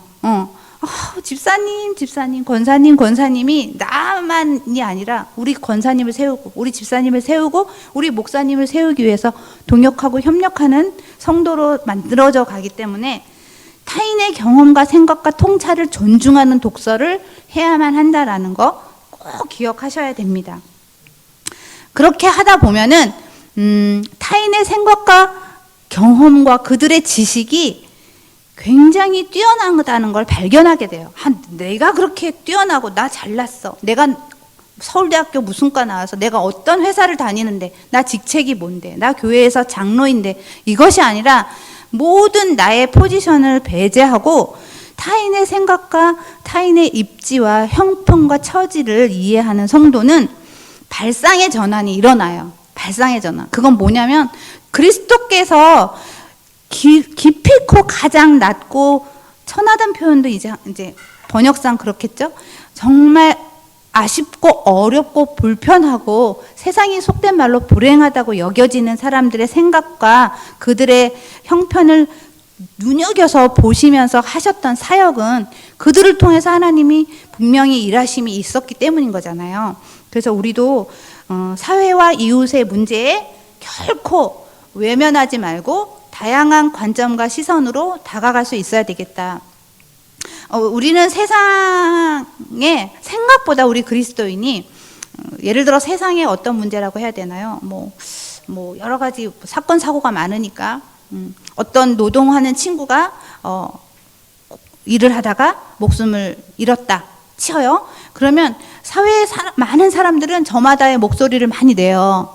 그것에 대해 어떤 법적인 면에서, 사회학적인 면에서, 심리학적으로 여러 현상 가운데서 막 말을 하는데, 근데 우리 기독교인들은 사회에서 일어나고 있는 내 이웃인데 이웃에 일어나고 있는 그 처절한 고통과 슬픔에 대해서 우리가 가지고 있는 메시지 안에서 탁월하게 설명하고 위로하고 얘기해주는 리더나 그리스도인이 생각보다 너무나 없는 것 같아요. 너무나 슬프고. 근데 저도 어디 가서 그렇게 해서 말하고 싶은데 용기가 안 나요. 내가 지금 잘 알고 말할 수 있는 건가? 그 아주 심각한 지나친 자기 검열에 들어가요. 그 순간 자기 검열에 들어가고 또 굉장히 용기를 못 내요. 근데 진짜 그림은 용기를 내고 또 말할 때 생긴다고 하잖아요.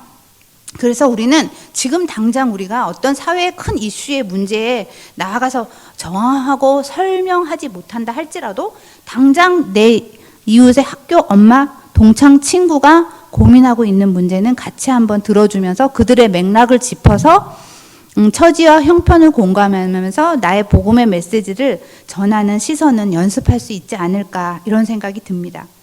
그래서 저는 우리 이웃 엄마 하나가 초등학교 6학년의 엄마였는데, 이 엄마가 그 대치동의 학원을 밤 11시까지 이 아이를 보내는 거예요. 밤 11시까지. 그리고 6학년인데 이미 수능 공부를 다 하고 수능을 풀더라고요. 그리고 미분 적분을 공부하는 거예요. 그러니까 이 엄마가 이 아이를 얼마나 공부에 강요하고 밀어 넣었겠어요. 이루 말할 수가 없는 거예요. 근데 아이는 너무 고통스러워했어요. 고통스러워하는데 엄마가 그 끈을 놓질 못하는 거예요. 요 고비만 넘기면 된다, 막 그러면서 이제 뭐 과학고를 준비하냐 어쩌냐 하면서. 근데 제가 그때 분명히 그랬었거든요. 너무나 그렇게 하는 거 아이에게 굉장히 위험하다, 굉장한 고통이다, 이거 끊어라. 정말 평범한 6학년 아이로 양육해야 한다. 물론 교회 다니지 않는 분이었어요. 교회 다니는 분들도 그런 분들이 있었고요. 그런데 그런 부분에 대해서 제가 가지고 있는 이제 은혜 안에서 접근하고 설명을 끊임없이 했는데 이분이 잘 듣질 않았어요. 근데 결국은 이 아이가 틱이 왔어요. 그래서 굉장히 심하게 몸이 불편한 아이가 된 거예요. 그리고 나서 이 엄마가 저한테 이제 그 모든 걸 막 울부짖으면서 이야기하면서 그 집사님이 얘기했던 그런 여러 가지 이야기들을 자기가 고민하지 못했었다라는 걸 막 후회하더라고요. 그러니까 그런 분들에게 복음을 전하고 나누어서 그분이 아이가 이제 성장하고 몇 년 있다가 교회로 오시게 되었어요. 이제 교회로 오셔서 저랑 1:1 양육도 했거든요. 1:1로 양육을 하고 그 아이가 잘 치료를 받고 성장하고 있는 과정 중에 있어요. 근데 아직 좀 치료 과정 중에 있지요. 근데 우리는 얼마든지 그래서 그렇게 이웃의 고통과 슬픔에 지나치게 철벽 그럴 수 없다라는 것이죠. 그게 시간이 걸리고 더디더라도 할 수만 있다면 기꺼이 끊임없이 해야 하는 게 예수님의 사역의 방법이에요. 그래서 꼭 그 방법을 놓치지 않았으면 좋겠고, 내가 아는 게 전부가 아니고 또 내가 가지고 있는 것이 다 옳다라는 이런 교만함부터 좀 벗어버려서 이 시대가 급변하게 일어나고 있는 현상들을 고찰하는 좋은 독서 했으면 좋겠는데, 그런 것들을 잘 알기 위한 독서 가운데 인문, 철학, 문학, 사회, 예술 뭐 이런 여러 가지의 카테고리 책들이 전부 도움이 되더라고요. 전부. 물론 잘 본별해서 선별해서 읽으셔야 되겠죠. 지나치게 스펙트럼이 넓으면 위험할 수 있겠죠. 그러나 우리가 너무 지나치게 세상 일반 독서에 대해서 너무 지나치게 위험하다 이런 인식을 벗어버리고 좀 그런 책들도 도전하는 용기가 필요하다는 얘기를 꼭 드리고 싶고요. 그래야만 굉장히 이웃으로부터 우리 그리스도인이 굉장히 생각보다 세상 사람들은 개독교라는 표현을 썼지만 우리 앞집 엄마는 나한테 서 집사님은 굉장히 합리적이고 상식적인 사람인 것 같다라는 소리를 들었어요. 그러니까 너무나 감사하더라고요. 그 엄마도 분명히 굉장히 시선이 날카로웠어요. 그런데 어느 날부터 그래도 합리적이고 상식적인 그리스도인이 있다라는 것을 우리가 보여줘야 될 것 같습니다. 그래서 건강한 성도는 교회 안에만 머물지 않고 세상의 문제들에서 우리의 현주소를 같이 찾아가는 사람이 된다라는 것이에요. 너는 너네고 우리는 우리야가 아니라, 왜냐? 우리 아이들도 나가서 세상에서 살아가기 때문에 우리 아이들에게 지금부터 이 부분들을 잘 연습시켜야 돼요. 이 부분들을. 안 그러면 이 부분들이 잘 우리 아이들 연습이 되어져 있지 않으면 고등학교 가서 그럴 수도 있고 대학 가서 그럴 수도 있고 신앙을 버릴 수도 있고 놓칠 수 있고 잃어버릴 수 있어요. 분명히 너무나 많은 아이들이 신앙을 놔버리거든요. 바깥 세상에서 그 물밀어 오는 사상과 세계와 이해를 이거를 교집합을 이루지 못하기 때문에, 교집합을 이룬다고 해서 반드시 그게 훼손되는 게 아니거든요. 얼마나 우리가 유연하게 대처하느냐를 가르쳐야 된다는 거죠. 그래서 우리는 아이들하고도 우리 교우들끼리도 인문도서도 읽을 수 있는 거고 철학도서도 읽을 수 있는 거예요. 그래서 사회를 관찰해야 돼요. 인간 군상의 세상을 관찰해서 그들은 이렇구나. 이런 사람들, 이 사람들은 이런 현상을 이렇게 해석하는구나. 근데 우리는 이렇게 해석해야지 하면서 그 공통 분모를 찾아가는 것이죠. 그래서 그렇게 바깥 소리에 민감한 우리가 되어져 갔으면 좋겠고요. 조금 빨리 할게요. 네. 그런 책들을 읽다 보면 아까 우리가 중독에 대한 책을 모임에서도 읽었다고 하는 것처럼 내가 무엇을 욕망하고 나는 얼마나 무지한지 책에서 발견하게 돼요. 내가 알고 있는 게 굉장히 지식이 미천하구나라는 걸 느끼게 되는 거죠. 그리고 또 내가 얼마나 시간을 방만하게 사용하고 있는지. 나 시간 없어. 독서할 시간이 없어. 성경 읽을 시간도 부족한데 언제 책까지 읽어. 교회 다니니까 왜 이렇게 하라는 게 많어? 공부도 하라. 교리문도 공부도 하라고. 독서 모임도 하자 그러고. 이것도 봉사해야 되고. 예배는 예배대로 다 오라 그러고. 근데 교회 다니니까 왜 이렇게 시간을 많이 빼앗기게 되지? 이러면서 이제 또 질문하고 약간 회의감을 느끼는 사람들도 있을 수 있어요. 그러나 잘 자기의 라이프 스타일을 잘 보면 생각보다 우선순위에 시간을 두고 살아가는 사람이 생각보다 없다라는 거예요. 모두가 자기의 일상에 바쁜 것 먼저 빨리빨리 해치우고 그 다음에 나의 경건의 연습을 하거든요. 그런데 성도는 반드시 그게 바뀌어야 돼요. 어떤 상황과 처지와 형편일지라도 이렇게 말하면 굉장히 너무 심한 얘기 아니야? 나 아플 수도 있고, 또 내가 직장이 지금 3교대 직장인데, 또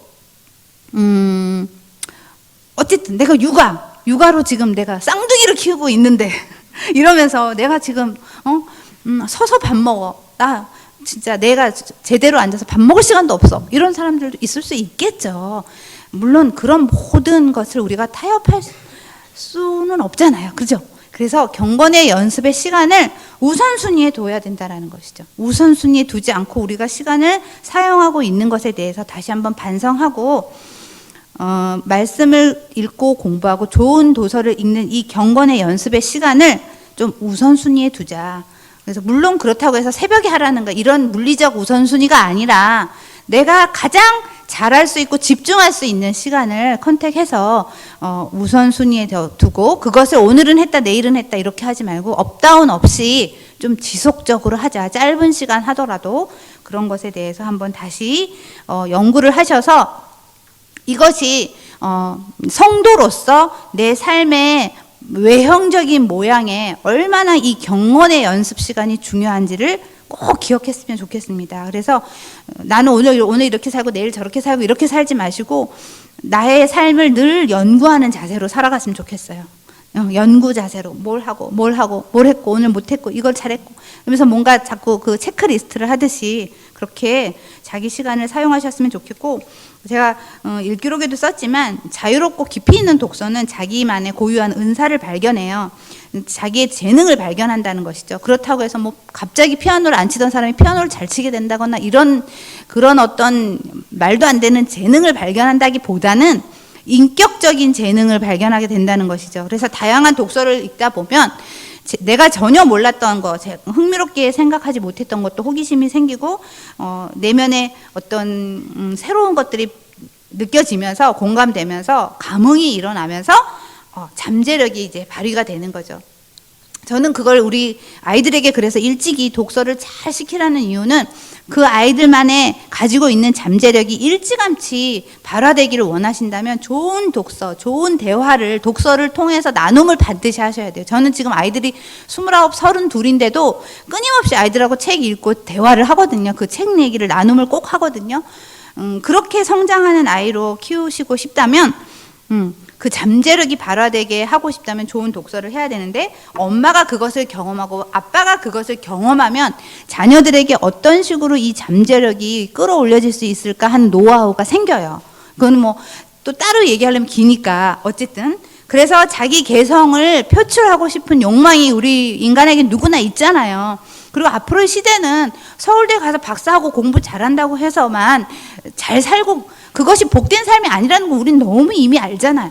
자기가 잘할 수 있고 좋아하는 그 고유한 재능이 발화되어서 그걸 통해서 하나님의 일과 자기의 작업을 할 때가 아이는 가장 만족한 거거든요. 우리는 그게 꼭 반드시 경제적인 보상이 몇억에 뭐 연봉으로 받지 않더라도 훨씬 다른 사람보다 내가 연봉이 적어도 나는 행복한 삶을 살 수 있거든요. 저는 진짜 그걸 아이들한테 강조하거든요. 너희가 정말 행복하고 해피한 작업을 하라고. 그러나 반드시 그게 경제적 보상이 되지 않을 수도 있다. 그걸 너가 감당할 수 있는 연습도 해라. 예, 거지 근성을 연습시키는 거예요. 이게 나쁜 표현이지만 하나님 앞에서 자족하는 걸 연습을 시키는 거죠. 그래야 자기 잠재력을 발휘해서 선용하고 싶어지는 아이로 돼요. 안 그러면 애들이 눈치 보면서 그냥 결국은 세상에서 쓸모 있는 걸 하고 싶어지게 돈 많이 주는 일을 하고 싶어지게 되거든요. 그래서 고유한 은사를 발견하는 그런 독창적인 생각, 어떻게 생각하면 그 고유한 걸 발견하는 애들은 우리 부모는 독보적인 사람이 돼요. 저도 약간 독보적인 사람인 것 같아요. 아닌가요? 아닌 것 같아요. 근데 그런 사람이 되고 싶어요. 저만의 이 잠재력을 발휘하다 보니까 이게 하나님 안에서 쓰임받고 늘 날마다 기도하거든요. 하나님 독서 전도하는 사람 되게 해달라고. 수많은 사람이 독서 읽고 저변학대가 이루어지고 책 읽는 공동체가 이루어지게 해달라고 기도한단 말이에요.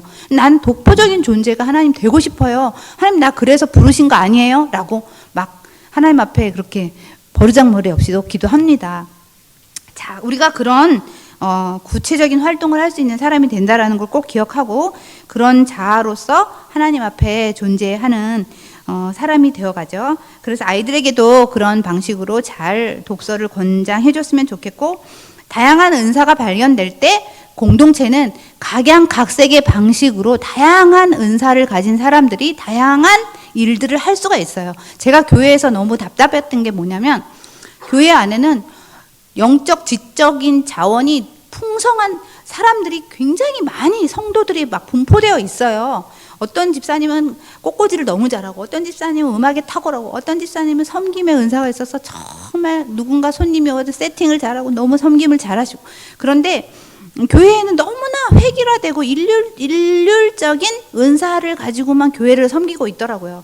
예를 들어서 어떤 분이 우리 교회에서 병원 전도 봉사를 다니시더라고요. 근데 어느 날 함께 저도 가봤는데 그 권사님이 이런 얘기를 하죠. 자기는 병원 전도로 오면 하나도 제비가 없다는 거예요. 그냥 뭐라도 해야 될 것 같아서, 그냥 권사니까 뭐라도 해야 될 것 같아서 일 봉사는 꼭 하루, 아니 한 사람당 1인 1 봉사를 우리가 얘기를 하거든요, 교회에서. 봉사를 하는데 자기가 너무 재미가 없대요.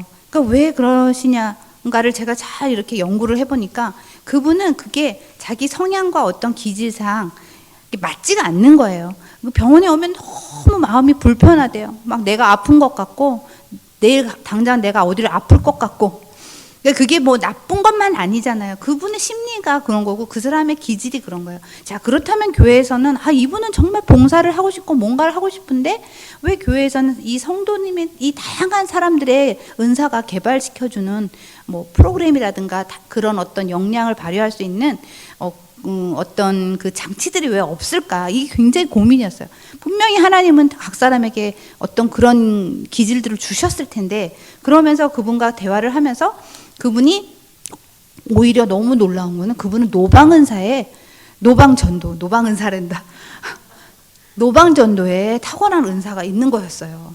그분이 어느 날 화요전도 모임 그 바깥에 나가서 전도하는 모임에 한번 제가 권해봤어요. 집사님, 권사님 그러니까 이것도 한번 해보고 저것도 한번 해보고 하셔서 내가 뭘 잘할 수 있고 즐거운지를 한번 경험해보세요. 자꾸 하나에 그렇게 올인하지 마시고, 그리고 다양한 책을 읽으면서 권사님이 뭘 잘하고 좋아할 수 있는지를 찾아봤으면 좋겠어요. 그렇게 하면서 그 권사님은 자기는 아프지 않고 건강한 사람들 만나서 막 하나님 얘기하고 막 그런 게 너무 신이 나더래요. 그렇게 하는 게 자긴 맞대요. 그래서 긍휼의 마음이 자긴 너무 없나 보대요. 그래서 아니라고. 권사님 긍휼의 마음이 없는 것이 아니라 권사님 우린 누구나에게 각자 또 그런 기질과 성품의 결이 있으니까 권사님이 즐거운 봉사를 하시면 좋겠다. 이렇게 권면을 하면서 나누었어요.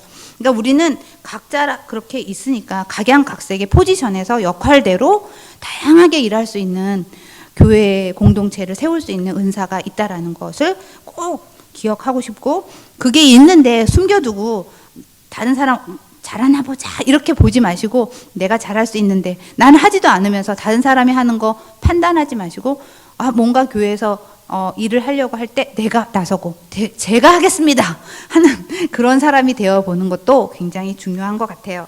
네. 그리고 저는 개인의 독서가 가장 빛을 발할 때가 그 고유한 은사가 발휘돼서 하나님 나라의 일을 막 즐겁게 할 때, 그때가 그 독서를 한 것이 가장 빛을 발하는 것 같다는 생각이 들더라고요. 그렇게 하다 보면 우리 이제 신앙생활, 일상의 생활도 물론이고 활력을 주고 윤택하게 한다는 것을 기억했으면 좋겠습니다. 자, 그러니까 이렇게 많은 것들을 우리가 하다 보면 결국에는 우리 기독교인들, 성도님들의 삶의 하루 일상의 라이프 스타일이 굉장히 심플해지고 단순해져요, 결과적으로. 그래서 불필요한 데 시간을 덜 쫓기게 되고, 불필요한 소비를 덜 하게 되고, 불필요한 만남을 덜 해서 오히려 더 성경적이고 내가 복음을 나누고 더 삶의 유익을 위한 그 건전한 만남이나 시간이나 비용을 지불하는 것에 내 마음을 쓰게 된다는 것입니다. 그리고 그렇게 하다 보면 어떤 미디어, 텔레비전, 유튜브 시청 이런 것도 많이 자제하게 돼서 어떤 권사님은 남편이 그 주말 부부셨는데 어느 날부터 넷플릭스를 그렇게 보게 되더래요. 그 아까는 또 홈쇼핑 권사님이었는데 이번에는 막 새벽 2시, 3시까지 막 그런 거를 보셨나 봐요. 그러면서 스스로 굉장히 정죄감을 이제 느끼신 거예요. 너무나 스스로 죄책감을 느끼고 너무나 그게 막 컨트롤이 안 된다고 그러시면서 이제 고민을 하는 걸 봤는데, 아, 우리의 경건의 연습에 우리가 몰입하고 집중하지 않으면 결국 우리는 정말 우리의 마음은 습자지 한 장 같이 간사해요. 다시 또 세상의 유혹에 빠져들고 그런 것에 현혹되고, 그러니까 우리가 어떤 상황에서도 이 경건의 연습이 먼저 우선순위 되고 무장되는 것에 좀 집중해서 훈련하는 시간을 좀 가졌으면 좋겠어요. 그리고 혼자 잘 안 되신다면 이제 독서 모임 같은 거 하셔서 함께 공동체가 좀 함께 으쌰으쌰 하셔서 이 의식을 좀 공교화 시켜가지고 함께 그런 활동도 좀 진행해 나가면 얼마나 좋을까 생각이 듭니다. 그래서 혼자 그런 시간들을 많이 가지셨으면 좋겠고, 시간이 많이 가서 혼자 있는 시간이라든가 성품의 변화는 생략할게요. 또 중요한 거 하나 더 나누면, 이런 식으로의 신앙의 생활을 하고 집중하는 삶을 살다 보면 신앙의 권태기가 없어졌어요. 신앙의 대부분이 어떤 분 겨울 되면 사라지는 분도 있고, 어떤 분은 뭔가 집에 문제가 생기면 사라지는 분도 있고, 이게 신앙의 업다운이 많은 분들이 많이 봤었어요. 그런데 우리 독서 열심히 하시고 이런 것에 경건의 훈련에 집중하다 보면 신앙의 권태기가 자연스럽게 사라진다라는 거는 그 은혜 안에 집중되어 있기 때문이겠죠. 그래서 신앙의 권태기도 없어지고, 또한 책 권태기도 없어져요. 성경도 권태기가 없어지고. 그래서 그것은 자꾸 이제 훈련하다 보면 본인들이 느끼실 수 있을 거예요. 그래서 근데 왜 그렇게 이런 것들이 권태기가 없어질 수 있을까? 가만히 생각해 보면 결국은 성경에서 말씀하시는 메시지와 그 무궁무진한 내용들은 늘 새롭기 때문이에요. 성경의 내용은 늘 새롭고, 또 성경에서 묵상할 수 있는 것들은 너무나 많기 때문이에요. 그리고 우리 삶이 너무나 다이내믹하기 때문에 삶의 내용에서 갖다 적용할 게 매일 많기 때문에요. 매일매일. 아이를 통해서, 자녀를 통해서, 이웃을 통해, 교회의 모습을 통해서, 우리 목사님 오늘 왜 저러시지? 그러면서 집에 가서 묵상하면서 이렇게 하면서 목사님 이래서 했구나, 이럴 수도 있고. 그래서 다양한 책의 세계는 또 황홀할 정도로 너무나 다양한 내용들이 너무나 많아요. 그래서 너무나 책의 권태기가 생기지 않는 것 같아요. 그리고 어제는 제가 그제밤이구나. 제가 너무나 또 희열의 밤을 보냈거든요. 광란의 밤을 보냈어요. 책을 읽으면서 광란의 밤을 보냈는데, 뭐냐면 제가 계속 고민하고 있던 어떤 그 화두가 있었는데, 그 화두가 어떤 저자의 책들을 보면서 성경의 메시지와 또 확 만나는 접촉점을 발견한 거예요. 그러니까 그렇게 발견하는 시간들을 가질 때마다 너무나 그 환희의 감정이 느껴지거든요. 그 어디에 비유를 할 수 있을까요? 제가 집을 살 때도 그런 환희를 못 느꼈고, 아이를 출산했을 때도 그 정도의 환희는 느껴보지 못했어요. 정말 우리의 생각을 사로잡고, 그런 생각이 모여서 뭔가 구슬을 깨워주는 통찰을 줄 때, 그것도 내가 읽은 독서와 하나님의 성경의 메시지와 이게 합의를 이루어지는 어떤 접촉점을 발견할 때는 너무나 놀라운 거예요. 근데 엊그제 또 다시 그걸 경험하면서 이 책을 또 계속 탐독해야겠구나라고 생각을 한 거예요. 그래서 에리 프롬과 알베르 까미였거든요. 그래서 그 두 사람의 책을 당분간 또 탐독해봐야겠다는 생각이 들었어요. 이 사람들이 말하는 그 인간의 내용과 삶의 무기력함과 삶의 부조리가 성경에서 말하는 내용과 굉장한 접촉점이 있구나라는 걸 발견했어요. 그래서 그런 것들을 발견해 나가는 독서를 하다 보면 권태기가 있을 수가 없다라는 것을 꼭 말씀드리고 싶어요.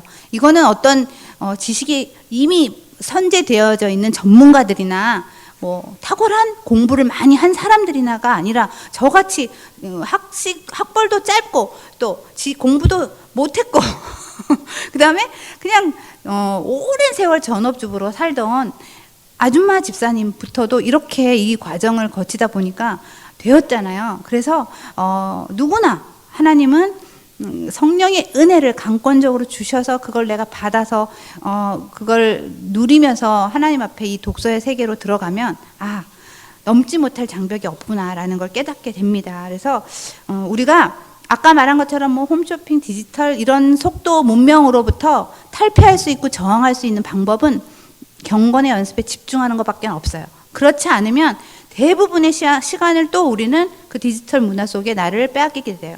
저는 아이들의 핸드폰 내내 주는 엄마들 보면 막 내 아이도 아닌데 막 내가 고통스러워요. 막 어떻게 하면 저거를 손에서 뺏고 싶은 거예요. 근데 요즘 엄마들은 너무나 그런 거에 이제 무방비 상태로 있더라고요. 그래서 그런 것들로부터도 우리가 좀 많이 주의하고 각성하고 있으려면은 독서가 이렇게 중요하다는 걸 얘기하고 싶습니다. 이제 마칠게요. 너무 죄송합니다. 이렇게 오래 하면 안 되는 거죠. 제가 죄송합니다. 독서에서 가장 중요한 핵심 가치 2가지로 정리하고 마무리하겠습니다. 다음 시간엔 진짜 짧게 하겠습니다. 독서에서 가장 중요한 핵심 가치, 벌써 박수 치려고 하시는 핵심 가치는 결국은 경건한 그리스도인 되기 위함이에요.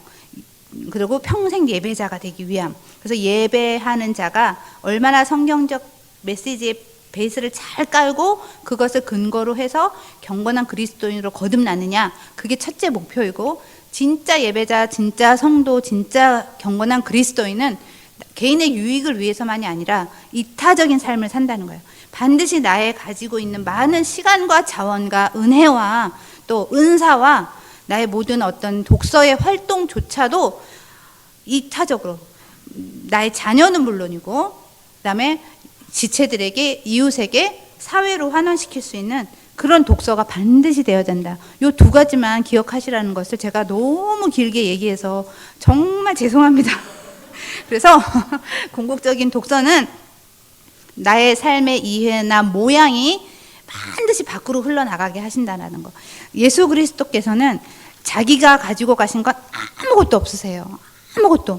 다 주고 가셨거든요. 저도 독서하고 독특한 캐릭터야, 너는 너무 유별나 라는 소리를 들을 때 너무너무 외롭고 너무너무 힘들었어요. 그런데 그 힘든 과정을 통해서 끊임없이 그리스도의 묵상을 하고 예수님의 사역을 묵상하면 할수록 예수님의 사역은 다 퍼주는 거였어요. 다 주고 그 다음에 견디는 거였어요. 그리고 그리스도, 하나님만 바라보시는 거였더라고요. 그래서 나는 다 주자.